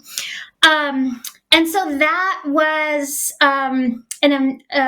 just an amazing 4 years that ultimately led me to IDEO, where I was so intrigued to just see this practice of design thinking and human-centered design taking shape. And there got exposed to working with so many different types of organizations around creating new products and services and brands and experiences, all through this practice of learning and building and experimenting. And one of my favorite projects, these photos are so old, but this is from a piece of work that I was doing with Marriott, where we were actually getting to build out a future hotel concept and built it out of foam core in a warehouse in San Francisco.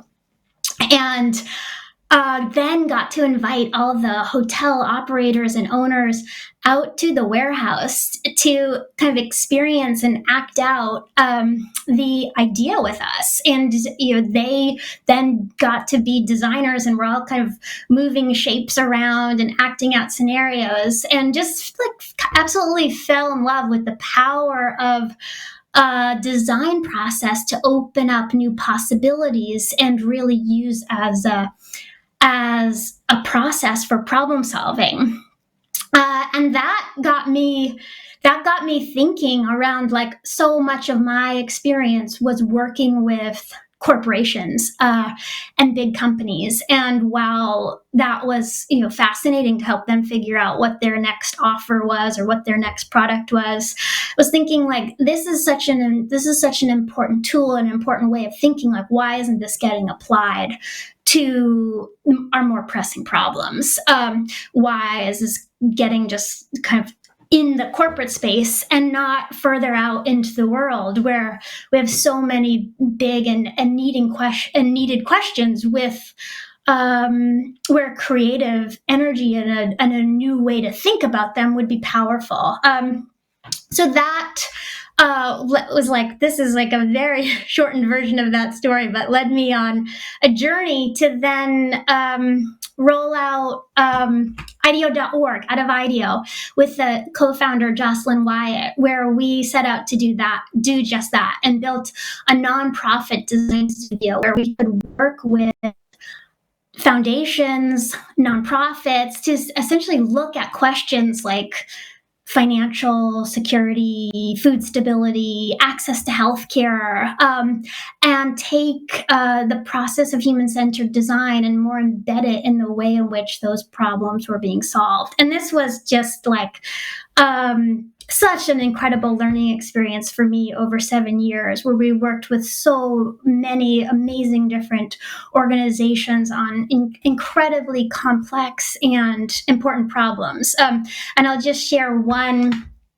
a little asset from that work. I ended up getting to do a lot of work in reproductive health globally, and really this was the question of how do you get teenagers better access to contraception, and so much of what we did was to say, like, let's actually bring girls into designing how they want reproductive health and birth control and access to reproductive health to work for them, and let's actually have them, let's think about bringing reproductive health into their world rather than thinking about how do we bring them to kind of the clinics and the systems that were already set up, and just getting to see like how you could bring like such creative energy and life into some spaces where I hadn't been thinking about the way in which like brand and campaigns can show up as a really important part of a solution. And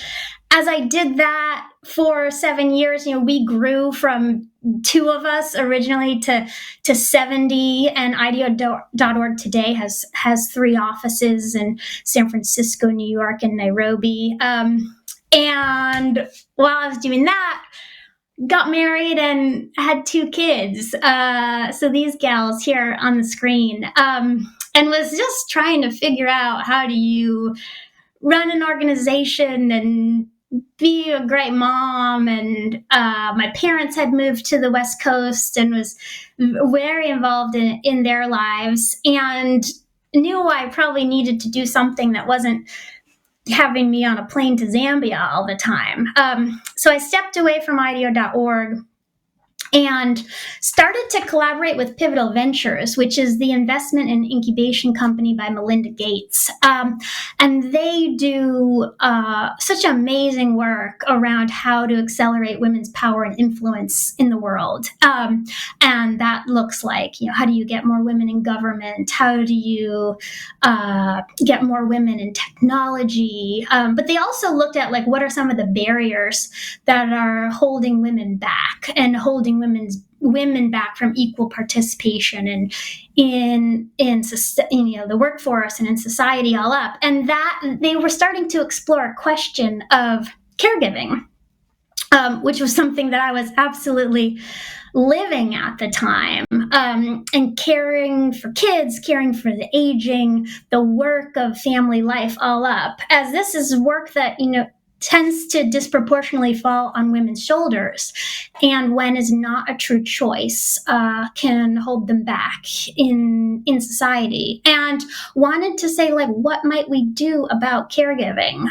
So I then led a year-long project with them, which was this was pre-COVID, an exploration of this is like family life, and like how were families doing from the perspective of care and work and all of it, and got to talk with like over 200 people across the US of all different types of family structures, and really just walk away and learn that it's so tough on families. I mean, we have seen that, exponentially true during COVID. But even before, so like there's not a lot of room for error, and it's so difficult for families with the realities of work and care and life, and that they just don't have the solutions that they need. Care hasn't been a space that we've really thought about and solved for.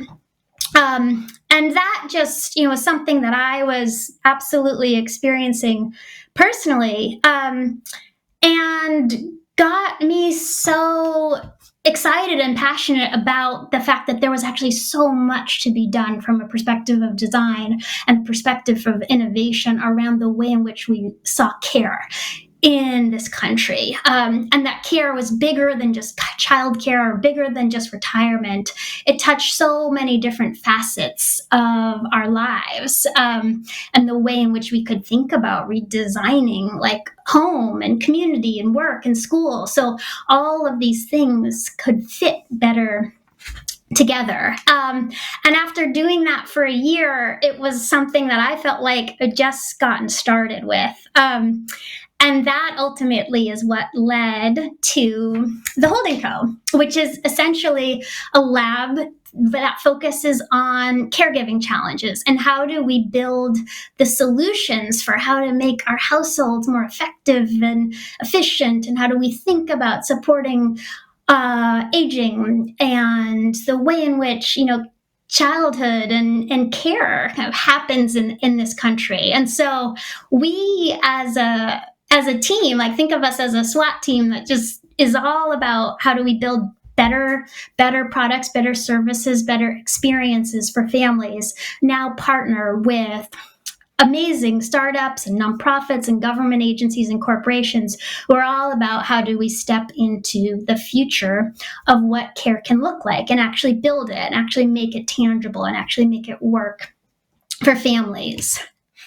And so that's what we do today. And I also wanted to just share like a detail from that work is, we absolutely are designers, and we're building products and we're building brands, but we also want to bring more attention to the opportunity to solve for care and to solve for caregiving in this country. And that has been such a critical conversation in this past year with COVID. Like there's been way more eyes on the fact that we are in a care crisis. And so this fall, we built this site called the Care 100 to kind of respond to that in a way of like, absolutely, this is our opportunity to solve for this problem. And let's also celebrate, the people who are at the forefront of the way in which care is being reimagined. So we built this list called the Care 100, which does just that. And to me, this is just another way in which design is used to enable and facilitate and connect, by making a list. It's a really different type of design activity, but it's also about kind of creating a new container that's a broad frame around care where different people are seeing each other and exchanging ideas and able to collaborate in ways that they might not have been before. And that's absolutely in service of just like getting more and better ideas out there and realizing the future that we all want to create together. So that is, oops, I think my clicker stopped working. Let's see. That's it. That was my last slide anyway, which is thank you. So just wanted to kind of share a reflection on the way in which I think about design, how powerful it is in its application for new opportunities and problem solving, and so excited that you all are kind of dipping into that practice and celebrate you all on demo day. So thanks very much. Awesome. Patrice, it was so great to hear from you and to hear a little bit about your career in the design world and to see these students who are kind of stepping into that world and hear from someone who's really established. And so I wanted to get your sense on how did you get into this world of design? What did you major in, and did that serve you along the way? Yeah, it absolutely did. I majored in industrial design, which is, where you're building physical products. And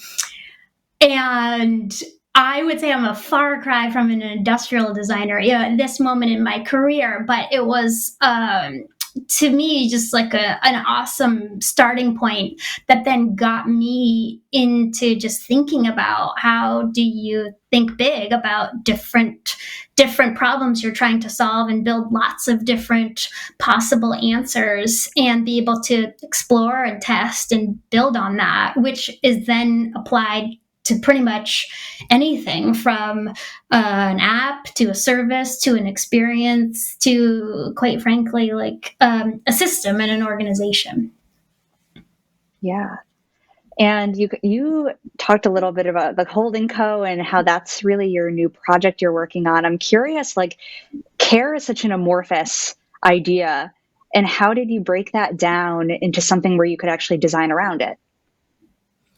Yeah, that's a great question. I mean, care is big and small, but it's kind of like a thousand moments in our day. It's childcare and it's taking care of the elderly, but it's also like getting food on the table, doing laundry, chores, remembering to give grandma her medicine, running out for errands. It's all the work that we do to take care of others and make sure that our loved ones are thriving. And so care can be, it's such a fascinating space for design because we're so used to it. And I think families are often kind of stuck in the status quo of we know family life has always looked like this, so that's just how we're going to think about it. And it's not one where we're going to necessarily expect a lot to change. And I think that's really held back bringing in support and services and the way in which care can change. And I think that those expectations are starting to be different for families. And when you think about every other industry and how much it's changed over the last few decades, and care hasn't, and the potential for technology to just come in and support and help with so many of the minutia chores and labor of caregiving, that it's actually such a wide open space. Yeah, I can totally imagine that. It's such a fertile ground for experimentation. Can you tell me a little bit about the role that users have played in your exploration of this?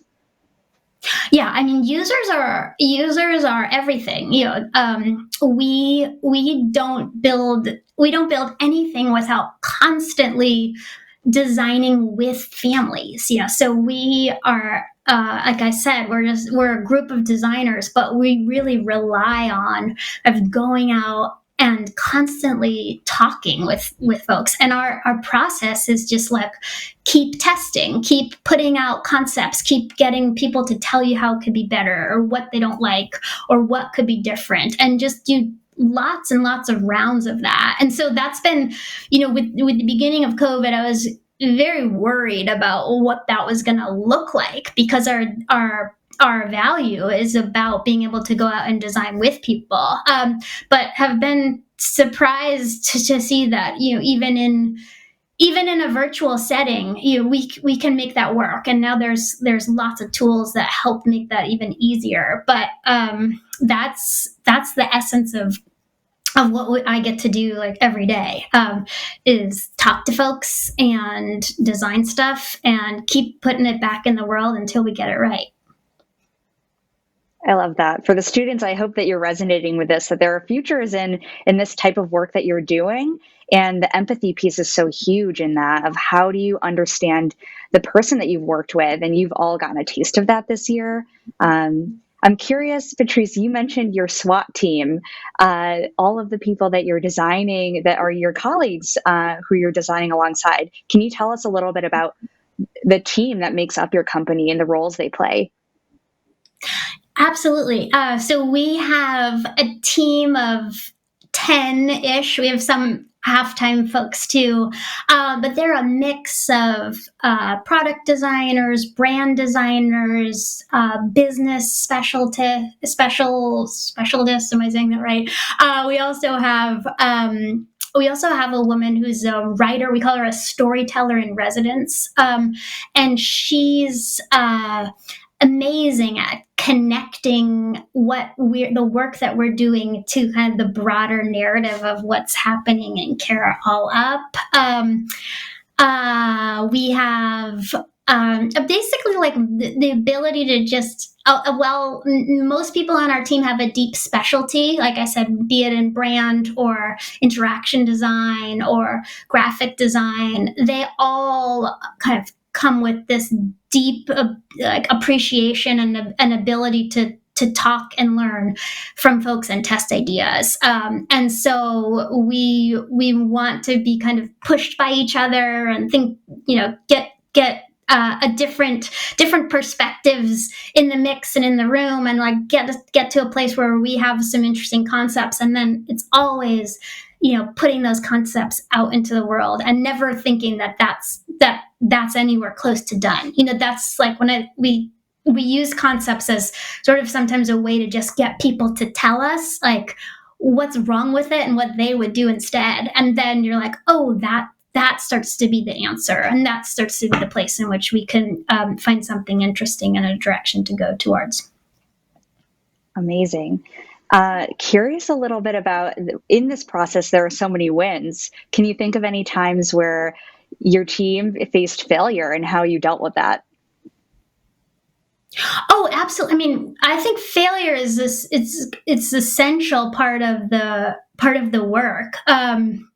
And like I said, we almost always start with what we call like we're putting bad ideas out there, like on purpose, because it's easier sometimes for people to be able to tell you what they don't like about something than maybe what they do want, or it's easier to do both of those things at the same time. And the picture that I showed of the reproductive health work that I did at IDEO.org, I mean, that started with it ultimately became a campaign around how to help teens really feel connected to their future, and how the campaign was called Future Fabulous. But it began with some like really bad ideas of like, oh, if we want to solve for reproductive health and birth control, like maybe we should be like, trying to set up some talking booths in the clubs of bathrooms, so just imagine a bunch of people hanging out in like a women's room wanting to talk about birth control. And that really, was a bad idea. And that made us realize pretty fast, you just do that for one evening and you're like, that's not going to work. You can kind of cross that off the list and then move on to things that do. So it's an openness to know that you have to try a lot of different things, and what doesn't work gives you so much information around what will. Yeah, I think that's really inspiring for the students to hear too. They faced a lot of failure along the way, and I just want to call out Patrice. It's been so great to hear from you, and for our students to hear from you. It looks like our judges are back. Is that correct? Well, Patrice, it's a pleasure getting to hear from you and hear about your experience in the design world. And thanks so much for being a part of today. And congratulations to all the students and on demo day and all of your hard work to get here. Thanks for having me. Yeah, thanks so much. Great. Thank you so much, Patrice, for that illuminating keynote. And thank you to Jillian for moderating the Q&A. Our panelists are back and they've made their decision. So it is now time for awards. Before we start awards, just a quick word from me to our student teams. What you've done today is incredible. And not just what you've done today, but in the many, many months of hard work and innovation leading up to today. You built something that few people ever will. You built something designed to help real people in the real world. And you've done it all as high school students, which is absolutely unreal. So if you win today, we have 4 awards coming up. That's obviously very exciting. But if you didn't win today, it is so far from the end of your journey. Remember, Airbnb was rejected by dozens of funders, and now they're bigger than the top 3 hotel chains combined, right? Apple was close to bankruptcy before they dropped the iPhone. So there will always be setbacks. There will always be rejections. That's a part of the journey, and no story of invention is a straight line. And this is just the beginning of the many opportunities that you'll get. And I, for one, am very excited to see where all of these projects go in the coming months and years. So I will announce our awards shortly, but first I'm going to turn it over to Sunita for a few opening words before announcing the winners. Hi, everyone. On behalf of the panelists, we just wanted to congratulate all of the teams for your work here today. The fact that you faced a problem, you met your users, you iterated, you built, regardless of where you ended up in the building process and the frustrations of sourcing your components and getting in front of your users. It seems like you guys have done tremendous work. And what you've done today is exactly what it's like in the real world. This is exactly what we do in the tech industry all the time. So congratulations on getting there at high school. And we wish you well in repeating this many times in the coming years. Absolutely. Thank you so much, Sunita. Now, without further ado, we have 4 awards, 2 runner-ups, and 2 honorable mentions, 1 runner-up, and 1 top prize. The first honorable mention, who Shravan will be speaking a bit about, is the Learning Box, who will be awarded $375. Shravan, take it away. Hey, thanks, Sunita. So first of all, I echo the sentiment of what Sunita said. Congrats to all of you, and appreciate all the hard work, and take this as the first step in that journey. So it's my honor to present this award to the Learning Box. I loved the simplicity and the problem that you're trying to address, which is a very, very real challenge across many different markets and for several populations. So appreciated the simplicity, affordability, and the ease of use of the solution, ultimately. So congrats on that. I would say, just maybe bring the price down a little bit more, and then also just add a visual slides feature to that. And that should do it. Thank you. Congrats. Fantastic. Thank you, Shravan. Our second honorable mention, also winning $375, which Cindy will say a few words about, is CloudWalker. Cindy, take it away. Thank you, and congratulations to the CloudWalker team. I love the way you opened your talk talking about the fact that you were all aspiring engineers. And despite that, a lot of engineers today have never spoken to their users, have never actually had a thought about what it really takes to walk in their shoes, especially relevant for this one. But I think that your product has a great idea, and there is a fantastic start of something. I think there's a lot of refining that needs to happen. I don't know that walking around with a bicycle pump is something that anybody's going to do, but I love the idea. I know it's a real problem for people who are using prosthetics, and I think you should continue working on this and keep refining the product. So congratulations. Absolutely. Thank you, Cindy, and congratulations again to Cloudwalker. Now, our runner-up prize will be awarded $500, and I am going to toss it to Michelle and Garrett to talk a bit about this product. Congratulations to our runner-up, Neuropathy Gloves. Yes, congratulations. It's my honor to talk more about this. So, amazing job focusing on 20 million users and conducting research and learning more about your competitors, but also focusing on the user to be sure not only was it comfortable but accessible. And also, great job with your presentation and delegation. Your public speaking was excellent, and I was a fan of the suits. So I'll pass it to Garrett. Garrett, you're on again. I think. I don't seem to be on mute. Can you hear me now? Yeah. Okay, great. So yeah, I mirror everything that Michelle has said. That the presentation was absolutely fantastic. It was right on point. We loved all the user feedback, and that you had a user really involved with it throughout, and an actual really user that you could really deal with from day in and day out with it. And then, I also like that you also had something to deal with as far as the future goes, and where you're planning on going with this afterwards. So again, hats off to you. Very well done. Everyone did an absolutely fantastic job with their presentations. And here's to you. Thank you. Great. Thank you, Garrett and Michelle, and congratulations again to Neuropathy Glove. And that brings us to our top prize for today, who will be awarded $750, and Jason is going to say a few words about them. Our top prize for Demo Day 2 is Resuscify. Take it away, Jason. Yeah, thank you. Really want to echo what Sunita and the rest of the panel said.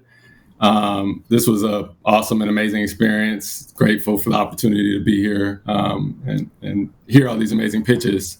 And also, I want you all to be encouraged and excited about the work that you're doing. It was an unprecedented year, and so don't take for granted the hard work and dedication that went behind your work with Project Invent. To Resuscify team, that was amazing. We really loved everything that y'all did, the pitch, the demo, just all the work on the back end. I listen to pitches almost every day. As a panel, we talked about, man, we couldn't imagine doing this in high school, and you all are getting it done. So it's awesome company, product, and did a great job. Thank you. Thank you, Jason, and a huge congratulations to Resuscify. That concludes Day 2 of Project Invent's Demo Day 2021. Congratulations to all of our winners and to all of our amazing teams today. And a huge thank you again to our amazing panelists. A thank you as well to Project Invent Demo Day's sponsors for today, Ibm Cio Design Team and Concrete Rose Capital. And of course, a thank you to our everyday donors, to our audience, and to everyone who helped these teams along their journey, from their teachers and coaches to their mentors to their family members. You can continue to donate to Project Invent to enable us to continue this year-round mission of empowering young people to innovate all year round. And please join us again for Day 3 of 2021 Demo Day, which will be on Sunday, May 16th from 10 a.m. to 1 p.m. Pacific time. We have 10 more inspiring, innovative student projects from around the world, and I, for one, can't wait to see them. Thank you all so much for joining us today. I've been your MC, Sam Clark, and have a great rest of your weekend.